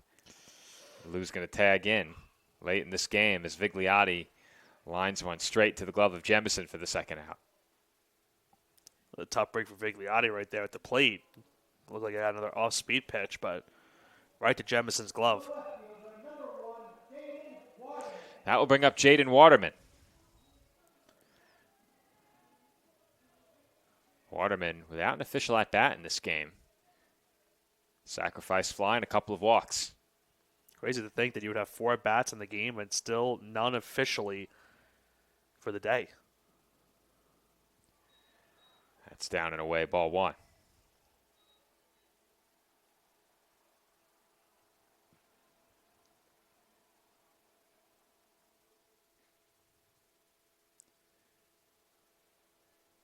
The 1-0. Outside, 2-0. So Vitruba, with a chance for 1-2-3 inning, has fallen behind 2-0 on Waterman. He got the first 2 outs quickly. I believe this will be his 40th pitch upcoming right here. That finds the zone for a strike. Say what you want about the 2 relievers that have come into this game, but considering how this game started for both of these offenses, the pitchers out of relief, Santoriello and Vitruba, have done a great job in this one to keep this game where it's at. I'm sure what both of these teams were looking for, probably more so the Dolphins than the Mavericks, because the Mavericks at the time that the pitching changes were made did have the lead, albeit by just a run. But when the Dolphins went to the bullpen, I think above all else, they just wanted to get a few quality innings out of Santoriello to preserve the pitching. And I think the same could probably be said for the Mavericks with Vitruba. Obviously, their mindset changed a bit after the Dolphins scored 6 times. But with 3 more games to go in the next 24 hours, you need to get whatever you can out of your pitching today and leave some arms on the table for the games tomorrow. Not to mention, you still have to pitch another 12 innings today after this. All right. Could be more. The game being tied right now. Yeah. We don't talk about that here in the booth, Nick. I'm just saying. I'm going to tell the room next door what you just did. You got to be prepared for everything, Joe. I'm always prepared. Doesn't mean I have to like it. As that's ball 4. Something to note of as well, Joe. We talked about it for 2 of the Dolphins' big wins in conference play. A certain right fielder has come out of relief for CSI. He is currently warming up for the Dolphins right now. I would presume that the Dolphins would like to have a lead before they bring him in, because you have to figure. Yeah, I don't think he would be I don't think he would come in first. I think he is, because so? they'll probably have him pitch the last 3 innings. But in a perfect scenario, I think the Dolphins would like to have the lead first. I think he's coming in, Nick. At least coming in next. Yeah. As Hunter grounds one down the line, fair ball. That rolls into the Dolphins bullpen. Waterman headed for third. He's rounding third, heading home. Throw to the plate, not nearly in time. And the ball gets away as Hody and Waterman came together. And with that, Hunter moves up to third, following a go-ahead RBI double. That one just staying fair down that third base line, Joe. You mentioned it, having the Rookie of the Week honors last week in the ECC. He just continues his tear these last 2 weeks. Another RBI hit. And now the Dolphins once again have themselves a 1-run lead, 9-8 CSI here in the 6th. Hunter has been an RBI machine. Go ahead. That would bring up Vincent Weigel. I was going to say, you mentioned it with Keogh, how you want to bring him in with the lead. Now you have that lead, so you definitely could make that case that he could pitch the final 3 innings of this game. I think for sure now he comes in, for sure. As Weigel grounds one to the left side, Jemison has it, his throw to first in time, and the Dolphins will settle for 1 in the home 6th inning. But that is enough to give the Dolphins the lead. They are now in front of Mercy, 9-8, as we head to the 7th. And I'm taking a look out toward that bullpen, and it looks like it's going to be Salmonese coming in, Nick. So when we come back, we'll confirm that pitching change, and the Dolphins will head back into the field leading by 1.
Seventh inning from the CSI Baseball Complex, and the Dolphins have made a pitching change. As we noted before heading to break, it will be Anthony Salmonese coming in to pitch for the Dolphins. He comes in with some of the best numbers on this Dolphins pitching staff. A 3.86 ERA across 6 appearances, all in relief. He's pitched to a 1-0 record. In 9 1/3, he's allowed 10 hits, 5 runs, 4 of those earned. He has walked 6 and struck out 6. Opposing batters hitting .270 against him. Well, we were talking about, Joe, if it would be Keogh in the spot, maybe getting 3 innings of relief to get the save, potentially get the Dolphins this win. But what I was mentioning to you during the break is when you have another game coming up today, you have 2 more tomorrow, and I know you're trying to get the win as well today, but you could try to preserve Keogh in the spot. Well, that's hit well to left center. Palomini has room, and he makes the catch. Well, you almost jinxed it there. Yeah, I as I was talking, I saw the ball hit. I was like, oh, no, not again, please. I would have said I hold you responsible. I would have held myself responsible. But the point I was going to is, you would like to see a Salmonese maybe get you an inning or two, maybe even 3 if you want to push them that further. And then you can use Keogh in the 9th inning potentially if you're still up the run. Maybe even more. Hopefully, if you're the Dolphins in that spot, you would like to get some insurance runs. Well, Salmonese has pitched well, as I mentioned. Some of the best numbers on this Dolphins pitching staff. He gets Zach Ashline out very quickly to open up the 7th inning, but then misses with 2 straight to Joseph Gonzalez. And the thing is also, Joe, for Salmonese, the most innings he's pitched this season was that Bloomfield game we saw at 3 1/3 in that game. Count now 2-1 on Gonzalez. I'm curious to see if the Dolphins look to him for 3 here. I think if you were looking to a reliever for 3, there's a good chance that would have been Kehoe. But like you said, Nick, if the Dolphins are leading by 1 entering the 9th and Salmonese has pitched 2 scoreless, do you make a change? If you said if they're still up by a run? If they're still up a run and Salmonese has given you 2 scoreless, are you making a pitching change? I think you keep him in to start the inning as he gives up the walk. I think you keep him in to start the inning.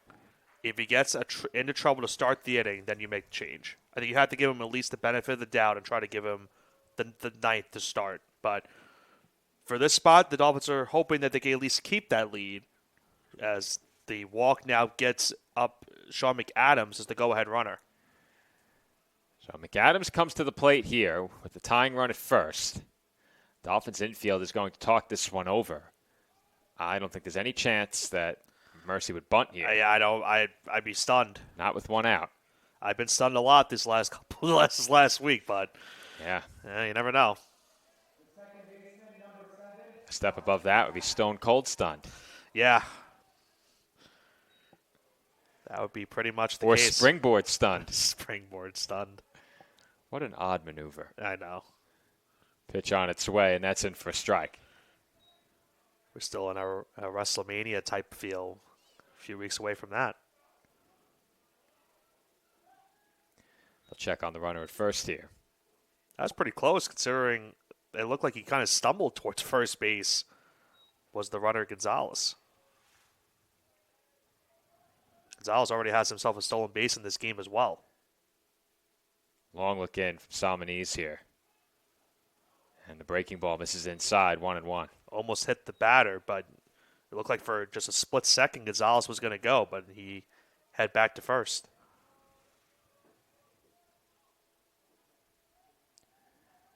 Count 1-1 on the Mavericks' second baseman.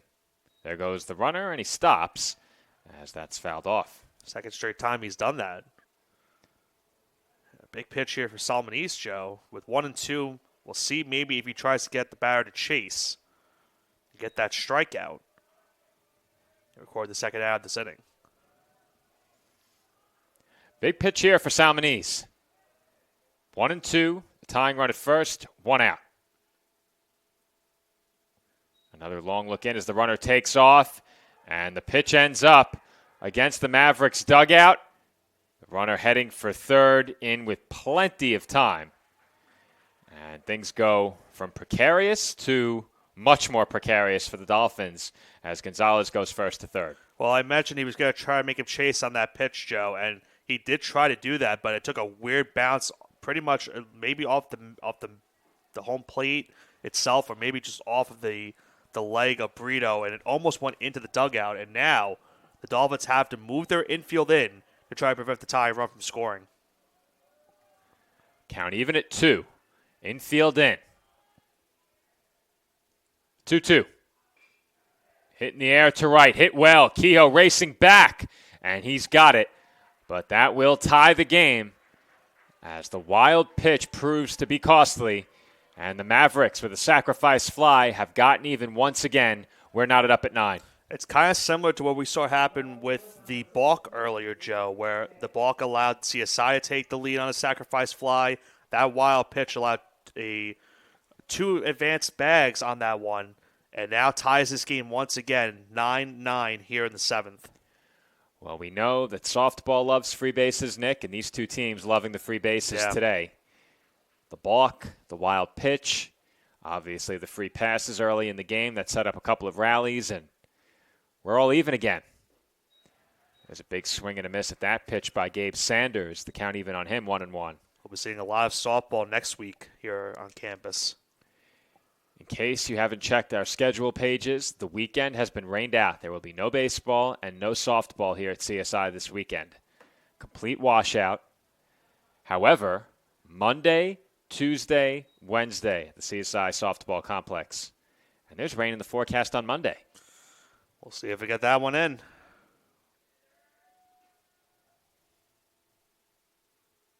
2-1, down and away. Those April showers really starting to get to us early on in this month. Didn't take long. We're just 3 days in. Yeah. Salmonese behind now, 3-1. That's chopped in front of the plate. Brito has time, and the throw is just in time at first. And Brito almost stepped on his mask there. That was awfully close as well. But the Dolphins get the out, and the Mavericks will settle for one in the seventh. Once again, Mercy has tied the score. Dolphins come to bat with the score even at 9 in the home seventh. Campuses nationwide, the NCAA is making transformative changes for student athletes. While they pursue their biggest dreams, we're launching new initiatives to help them. Life-changing education opportunities are just the start. The NCAA is providing enhanced mental health services. We're guaranteeing scholarships and tuition and expanding access to healthcare. Visit ncaa.org/change to learn more.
Yandel Brito will lead off for the Dolphins here in the home seventh. Nick, we're all tied again, even at 9. A now 9-9 game on a very weird way to do it, Joe, as the Mavericks got 2 bases on that wild pitch. The sacrifice fly brought home the game-tying run.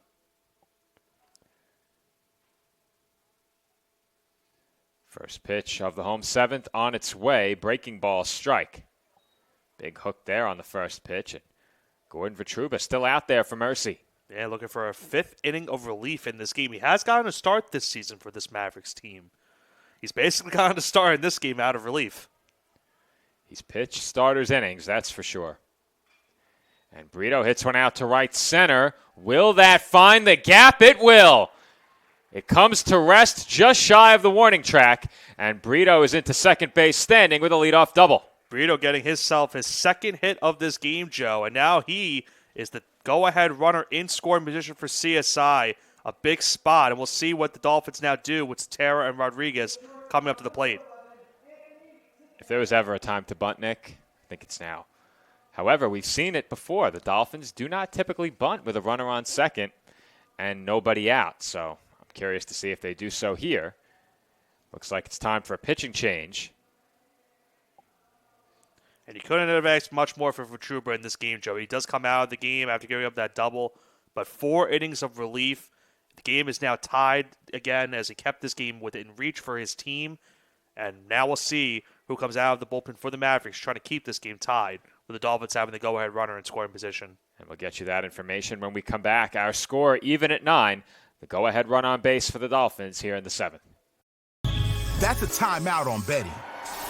It completely changed the game, and you didn't even notice. Let me break it down for you. Betting ads are applying full court pressure and getting you to play the game. Many of you are falling for it and losing big money. Addiction is happening in some more than others. Now players are getting harassed by bettors. And we all know that's not how the game is won. So it's on us to be good teammates and draw the line to stay ahead of betting consequences.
And we're back here at the CSI Baseball Complex as Anthony Cetera comes to the plate. He's behind 0-1. Did not show bunt. The coordinator fielders are expecting it, though. Dolphins do not typically bunt with a runner on second and nobody out. They haven't done it all year. Should also mention Sammy Mendez, the new pitcher here for the Mavericks. And Cetera takes high. I think the way that the Dolphins look at it is that once you have the runner in scoring position, you just need to get a hit. And they view the odds as better of getting a hit from 1 out of 3 batters than giving up one of those outs and getting the run in from third. Cetera also had himself an extra base hit earlier on in this game. He's behind 1-2 here. Mendez, for him, this is his 8th appearance of the season. He's pitched 9 1/3 innings, allowed 10 hits, 4 runs. All those earned 2 walks, 10 strikeouts with a 3.86 ERA in the season.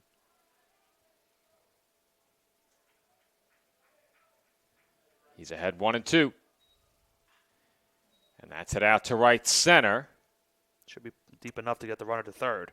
And it is. Strong throw, not enough. And Brito moves up 90 feet.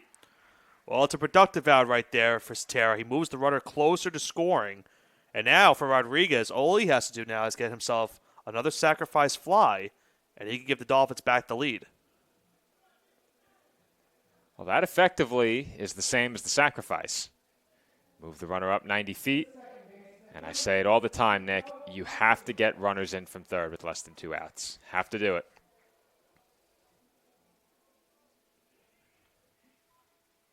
Especially with the top of the lineup up on deck. Rodriguez would love to get on right here, or at least bring home that runner from third. Pitch on its way, and that's a good job behind the plate to stop it. 1-0 the count on Rodriguez. Yeah, Hody's done a bunch of that in this game, Joe. He's blocked a couple of pitches from the dirt. That one, he barely caught it and prevented it from going to the backstop. Rodriguez 1 for 2. 2 runs batted in, and look out. Count evens up 1-1, and you said it, Nick. Heads up in that Mercy dugout. Give them this. They didn't flinch. That's the most important thing. You do not flinch. Otherwise, you're fired. Even on that one, it's going right towards your dugout? I think that's acceptable. Did I flinch when I got hit in the ribs, Nick? I wasn't not. in the field, but As Rodriguez hits one well to left field, this will get the run in. It's caught just shy of the warning track, and Brito will come in to score the go-ahead run. Dolphins have taken the lead once again for the third straight inning. They go ahead by 1. CSI now leads 10-9. And they once again take the lead on a sacrifice fly from Rodriguez. It's now another RBI for him in this game. And you mentioned it now, a 10-9 Dolphin lead. It's back to the top of the lineup for Chris Palomini. That will bring up Chris Palomini. First pitch he sees outside, ball 1. Well, Nick, the question comes up again. Are the Dolphins sending Salmonese back out there for the 8th? Well, I did see Jack Keogh warming up at one point, so that would be a great question. We'll have to find out and wait to see what they do in the 8th inning if they give Keogh the final 2 innings of this game. I'm trying to see how many pitches Salmonese threw in that last half inning, and it was 16. So certainly a tough decision for Mike Morrow to make heading into the 8th. 2-0 pitch swung on and missed by Palomini. He wanted another home run right there, Joe. He Sure looked that way. That was a big, big swing. Looking for a number 8 on the season.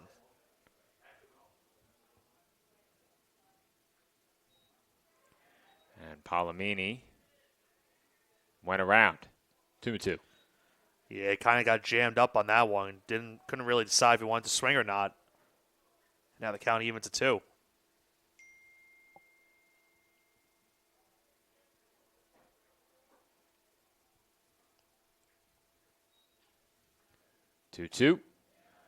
Breaking ball. In for a called strike 3. And Palomini didn't like it. But that will set the Dolphins down here in the home 7th. The Dolphins have taken the lead by 1 once again. We are through 7 from the CSI Baseball Complex in Game 1 of today's conference doubleheader. CSI over Mercy, 10-9. NCAA athletes don't just compete. They make history. Representing our nation with pride and excellence. They bring home the hardware. Our college campuses serve as training grounds for the next generation of stars. Catch tomorrow's Olympians and Paralympians on the NCAA Championship stage today.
Alfred Hody will lead off for the Mavericks here in the 8th inning. Once again, Mercy trails by a single run as the Dolphins went in front 10-9 in the 7th. And Nick, the Dolphins have made the call to the bullpen.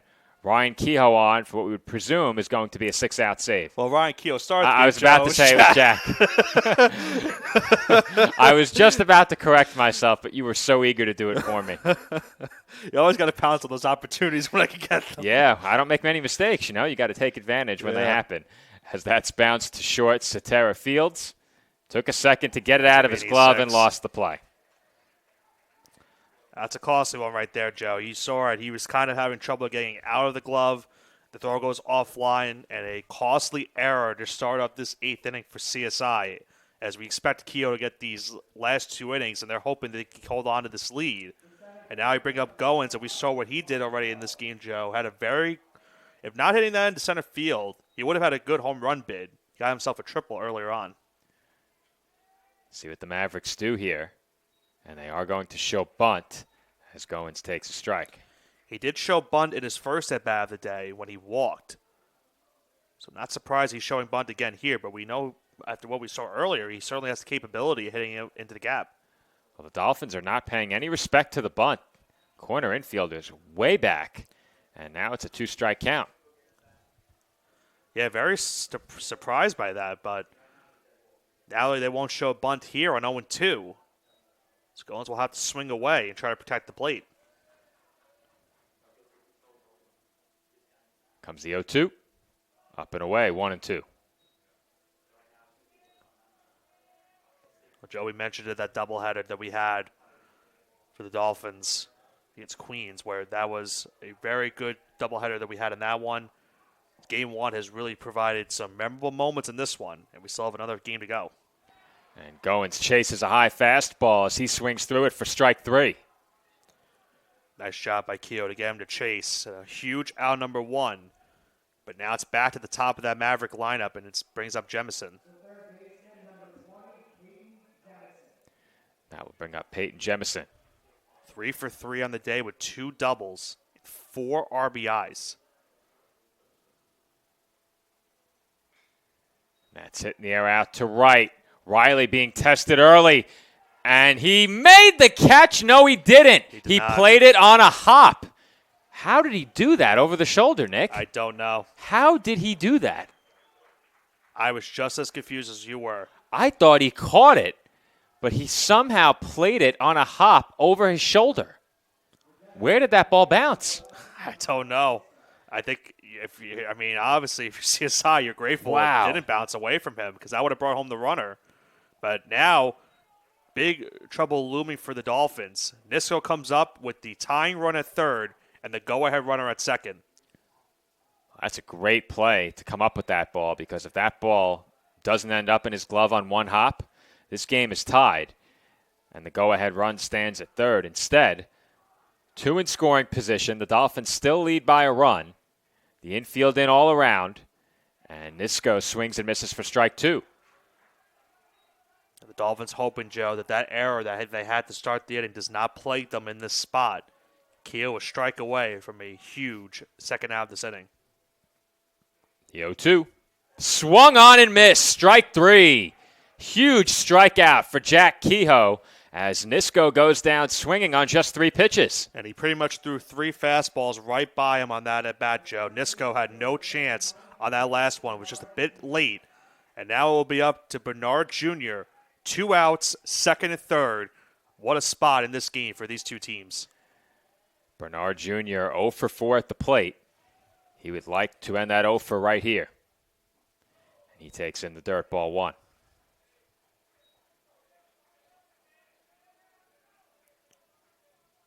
Certainly change your attitude of the day when you start 0 for 4 with 1 swing and bring home the tying and potential go-ahead run. The 1-0 swung on and missed, 1-1. I said it, Nick. The Mavericks hadn't struck out much early in the game. Yeah. They've struck out 8 times now. Bernard Jr., 3 of those. Kehoe just continues to get that fastball right past them. There's another. They have not been able to touch it in these last 2 at-bats, and he's 1 strike away from getting back-to-back punch-outs to retire the side and keep this lead for the Dolphins. He's kept the ball away from Bernard Jr. so far in this at-bat. Looks like they're going to try and get him to chase upstairs. And they find the outside corner for a called strike 3. Bernard Jr. goes down looking, and Jack Kehoe strands 2 in scoring position with back-to-back strikeouts. We head to the home 8th. The Dolphins maintain a 1-run lead. Our score, Staten Island 10 and Mercy 9.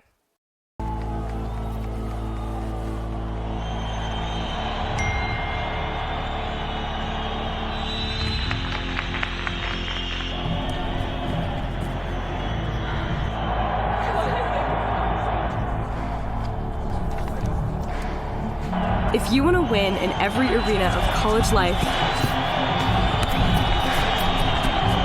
go D2. Make it yours.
And we are back from the CSI Baseball Complex with the Dolphins looking for some insurance. And we said it last weekend, Nick, that doubleheader we covered against the Knights, an all-time doubleheader in the Division II era, 2 important wins for the Dolphins. This game might have those 2 games topped. And look who's coming up to the plate. Jack Kehoe, who, what a performance in that last inning, Joe. Losing my voice at the rate that he's been going. You might want to hit that mute button. Cough. But 2 strikeouts to get those final 2 outs of that previous inning to keep this Dolphin lead at 1. I think it'll be good. Good. I think as I kept talking, I got through it. You can always run up to the building for a half inning as that's taken high.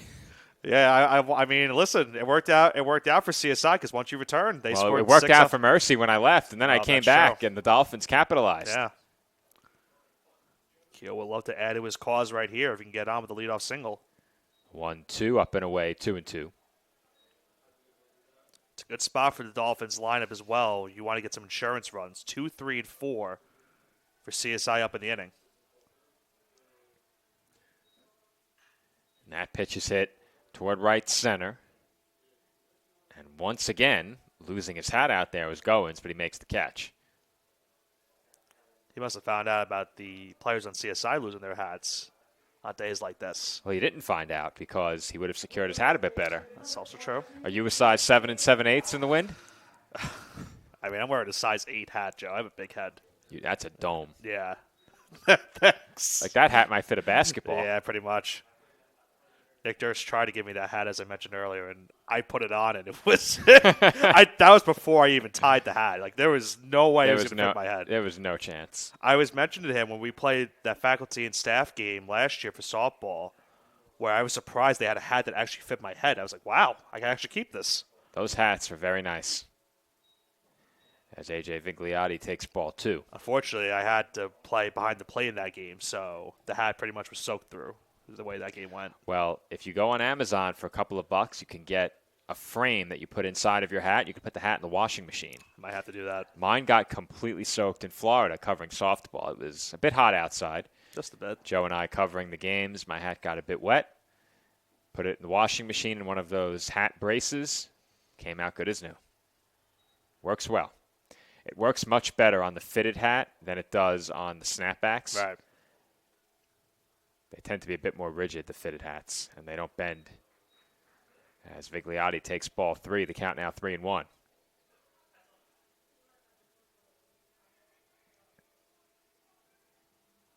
Nice turnout as well here today. We still have another game to go. 3-1. Line to right. And over the head of the right fielder and to the wall. Ashline looked like he had it lined up, but he lost the play and the ball ended up going over his head. Now, I can't tell if he pulled up injured on the play. It looks like he's grabbing his arm. Yeah, he's grabbing his right arm. I'm wondering, the dugout's got to notice that at any point they have not made any indication to stop and play to check out their right fielder. But you're right, Joe. He is definitely checking out his arm, and they finally have noticed it. He might have to come out.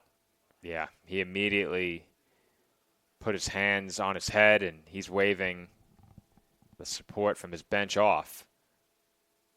He's going to stay in. Well, that's obviously a big insurance run over at second base for the Dolphins, and if he doesn't have the ability to throw the ball, I'm not sure it's a chance you take leaving him in the game. We'll see what Waterman does here as well, Joe, for the Dolphins. Still without an official at-bat in this game. He's walked 3 times and has a sacrifice fly as well. Certainly a unique cleanup hitter in that he doesn't have an official at-bat yet. He's been very patient at the plate, and here he takes ball 1. Dolphins will have a pinch hitter as well on deck.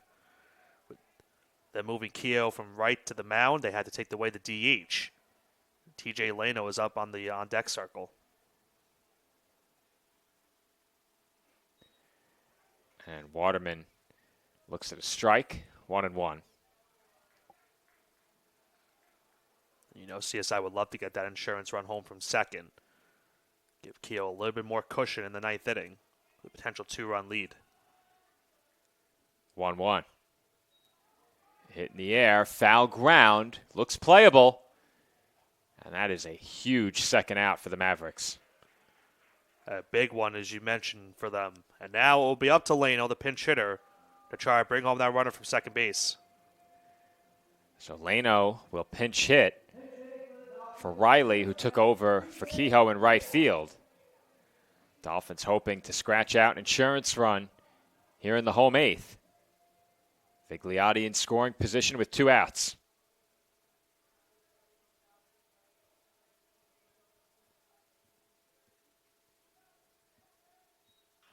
And Leno chops that one foul. We'll have to see who replaces Leno in right field. Leno, a normal infielder for this team. So we'll see who's out there in right field for the Dolphins in the 9th. Leno hitting just 169 on the year, has a couple of home runs, a pair of doubles. But the Dolphins, as that one bounced away, and that allows Vigliotti to move up to third. So the count now 1-1 on Leno, but as I was about to say, the Dolphins have reconfigured their middle infield these last several games. Flashner and Leno on the bench with Rodriguez and Cetera getting the starts. Flashner was swinging a hot bat. I don't know of any injury, but I'm sure I'll be corrected if there is one. And we were still trying to figure out what happened with Jake Giovanone. We saw him get injured at the Dolphins' last game here at CSI. Did come back in to help in the bullpen for the relievers, but did not get the start today behind the plate. I would guess that if he is available, he will start game 2. I don't think you have the same catcher catching 18 innings. As Leno takes down and in for ball 3. Leno looking to work himself a walk off the bench. With Vincent Weigel on deck. Well, if he walks, how quickly before he tries to steal second, and took a home run cut there. Yeah. 3-2. He certainly did on that one. That was a big, big swing. Big pitch here, 3-2.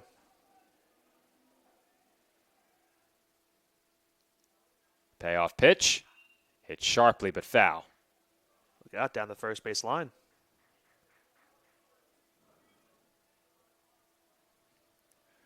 Count remains full on Leno, 3-2. Vincent Weigel would be next.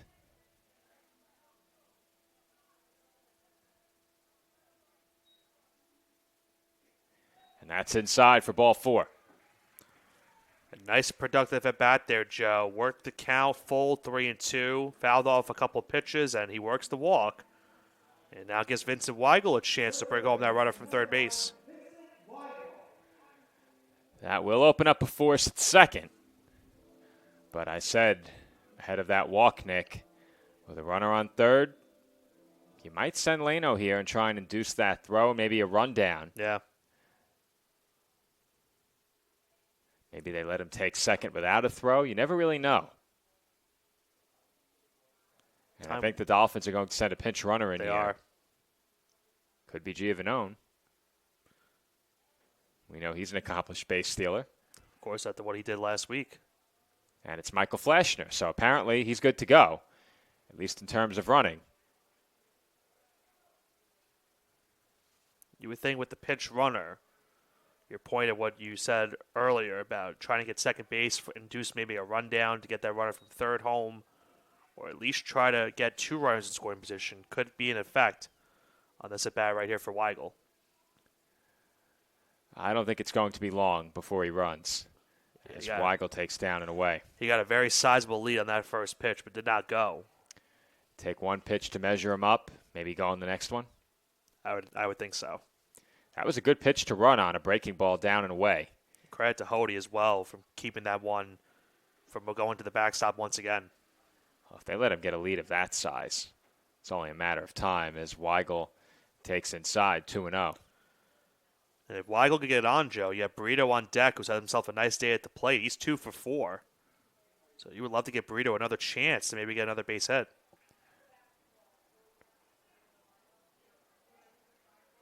Comes the 2-0. Breaking ball, misses ball 3. All of a sudden, Mendez has lost his command. In danger of issuing a second straight walk and loading the bases for Brito. And here they'll check on Flashner. There is action going up in the bullpen as well for the Mavericks, so we'd be curious to see if Mendez does issue a walk and load the bases, would they go to the bullpen and try to keep this a 1-run game? I think you need to do everything you can to keep this at 1. And a good block by Hody to prevent a run from scoring. That is ball 4. Weigel walks. And now Yandel Brito will come to the plate with a chance to extend this Dolphins lead. Brito got himself a big double last time up on the plate. I mentioned 2 for 4, has scored twice. And can really give the Dolphins some cushion in this game, Joe, but it looks like he will face a new pitcher. And if the Mavericks feel that their arm in the bullpen gives them the best chance to get this out, you have to make the move here. Dolphins thought perhaps might run with Weigel at the plate. Didn't need to, as he looked at 4 straight. And right now, it does not look like there has been a signal made toward the bullpen. Michael Flashner doing his best to stay loose over at second base. Yeah. I'm not sure if you caught that, Nick. I did. And they are going to leave Mendez in the game.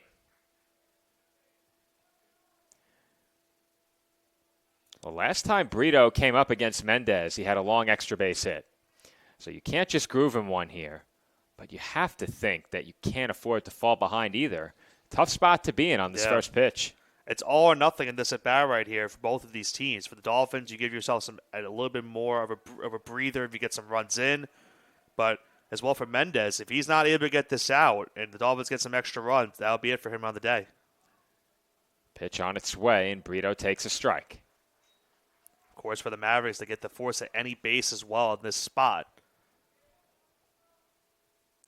Well, you missed with several straight ahead of that last pitch. Perhaps Brito was taking one. And that might work to your advantage as a pitcher if you can find the zone. Mendez gets ahead of Brito 0-1. And another big block by Hody. Hody has been very, very productive behind the plate in terms of blocking some of these pitches in the dirt. He's kept a lot of runners from moving up a base or two. That's another very big stop behind the plate. Count even, 1 ball and 1 strike.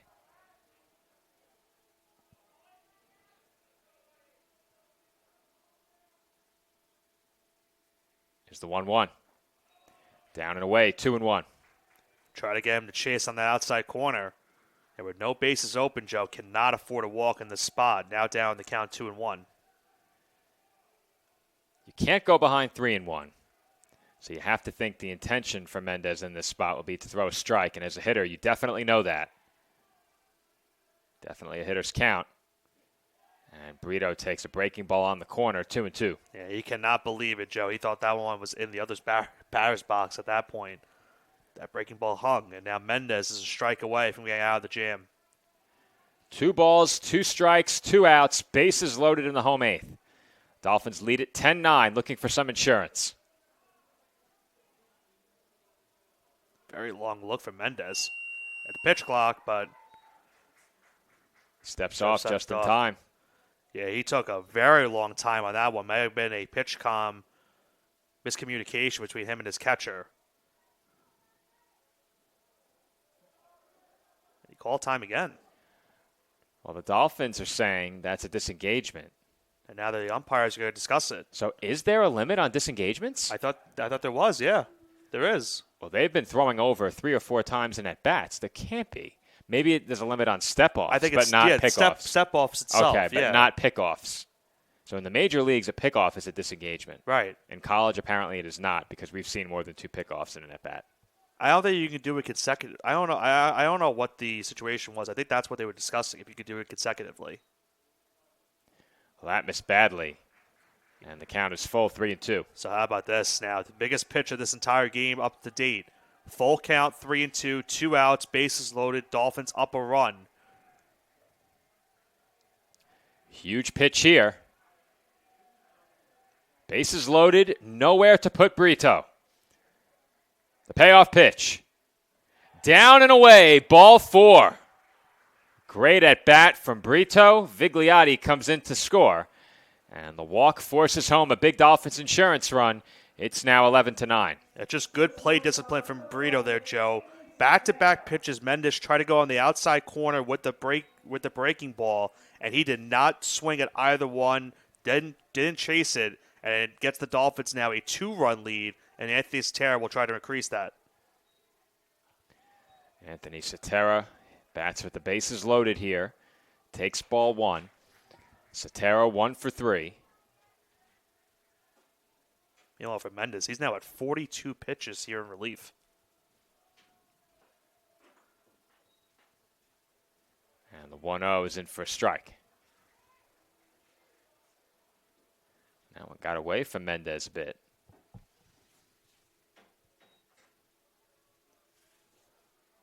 Sotera could really open up this game right here, Joe, if he gets something into the gap.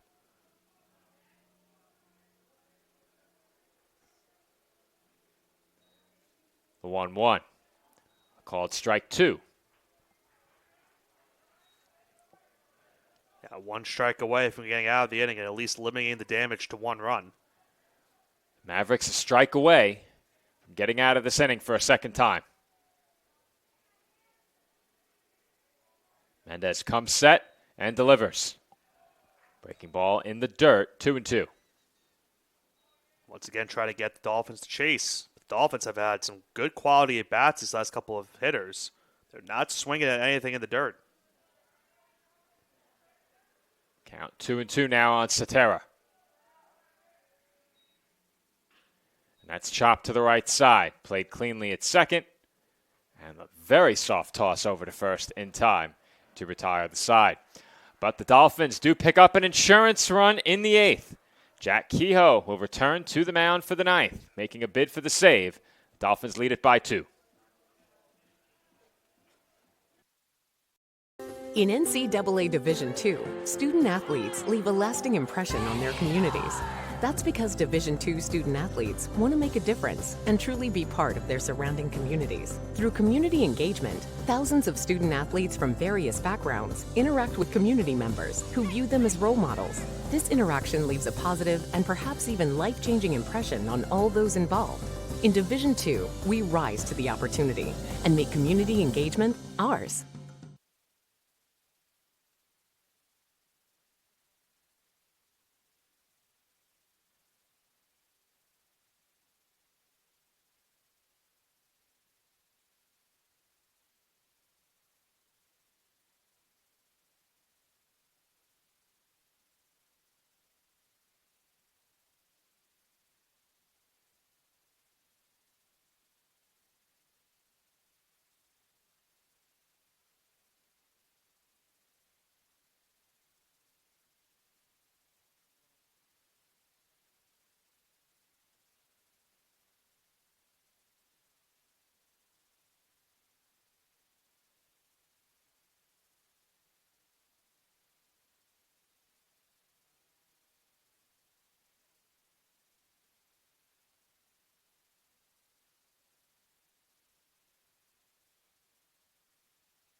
Four, 5, and 6 due up for the Mavericks here in the road ninth inning. They trail 11-9. Jack Kehoe delivers a first pitch strike to Zach Ashline. Ashline 1 for 4. We saw Kehoe, Joe, in that last inning he pitched with 2 strikeouts to retire the side, keep the Dolphins up a run. It looks to be that he got the first out of this inning, potentially. Don't assume. Oh, boy. Yeah, that would have been on me, folks. Harrington does a good job to stay with it and make the catch. John Harrington, the new Dolphins right fielder.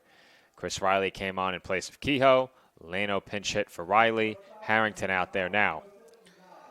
Yeah, you know what they say when you assume something. That's all I'm going to keep at.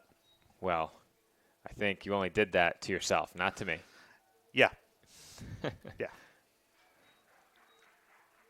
First pitch strike to Gonzalez, 0-1.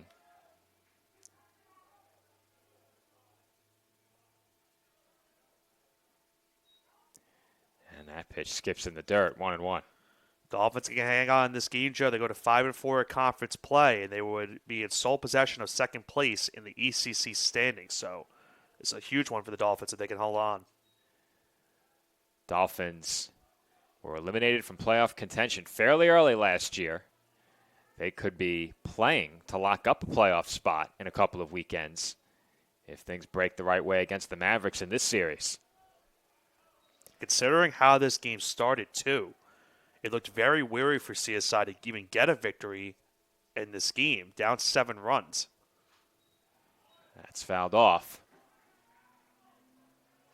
Oh. How close? Very. Was it to a car or a team? It was to the front hood of a car. Okay. Too close. 2-2 the count on Gonzalez. He's reached base 3 times. 1 for 1 officially, and he takes ball 3. And, of course, he gets on. He would bring the tying run to the plate. If you're Mercy, that's what you want in this spot. At least get the tying run to the plate in this situation. Give yourself a chance. That's grounded to short, and Sotera boots it. It skips over his glove and into left center field. Dolphins commit what will go down as their second error. And the Mavericks will indeed bring the tying run to the plate. That had to hit off of his cleat, Joe, right? The way that bounced? It sure looked that way. Yeah. But it's possible it hit off just the right part of the glove.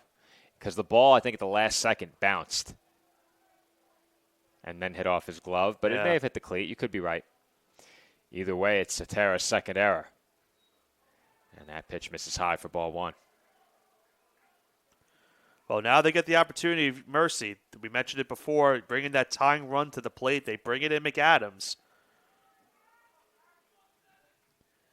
Count 1-0 on McAdams. He's 0 for 3 at the plate, and now he's ahead 2-0. Yeah, you don't want to be in the spot where you bring the go-ahead runner to the plate as well. And you'll see now here, Joe, Mike Morrow going to go out to the mound and talk with his pitcher.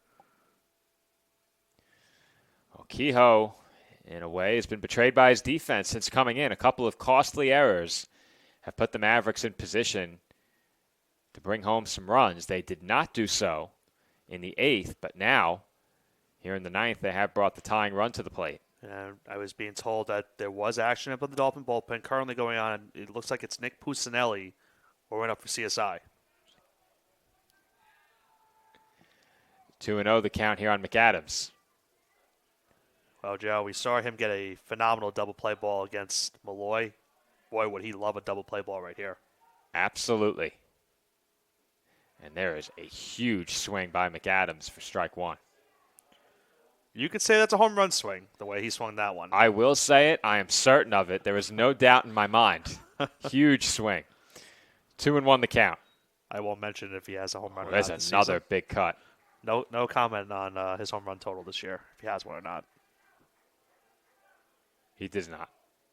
Well, now you said it, so if something happens, it's your fault. We're unbiased commentators. Yeah, but I got a lot of brunt at the blame for the disco home run in the first Well, inning. those are the biased people in the room next door blaming you for that. So the statisticians are what you're saying should be held accountable. They're all the same. Okay. 2-2 the count. That's hit in the air well to right.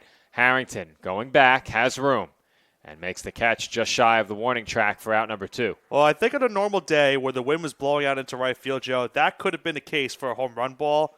Thankfully, the wind not as much of a factor in this game. The Dolphins now 1 out away from getting a huge Game 1 victory. It's going to be up to Gabe Sanders. If he hit that a week ago, home run. Yep. For sure during that Saturday doubleheader. And it's left to Gabe Sanders now. Half swing. Sanders went around on the half swing, 0-1. You see players from softball, players from basketball here in attendance try to root on their Dolphins in this Game 1 of this doubleheader. 1 swung on and missed. 0-2 now. Another fastball right there from Kehoe. That's how he got out of the last inning, Joe. Let's see if he goes back to it here. 1 strike away for Game CSI this victory. Dolphins trailed in this game by 7 runs, looking to close out a win. The 0-2. Low and inside, 1-2. If you look toward the Dolphin dugout, Joe, they thought that was it. They were not happy with that call. They were ready to hop the railing and rush the field. This team hungry for playoff baseball, looking to move a step closer. The 1-2. Swung on and missed. Strike 3. And the Dolphins come from 7 runs down to hold off Mercy. They win it 11-9. Well, Joe, I love to use the word resiliency all the time with this team, and they showed it here in this game. Down 7-0 going into the bottom of the second inning. They got 6 runs, and remember, folks, all of those runs came with 2 outs in that inning.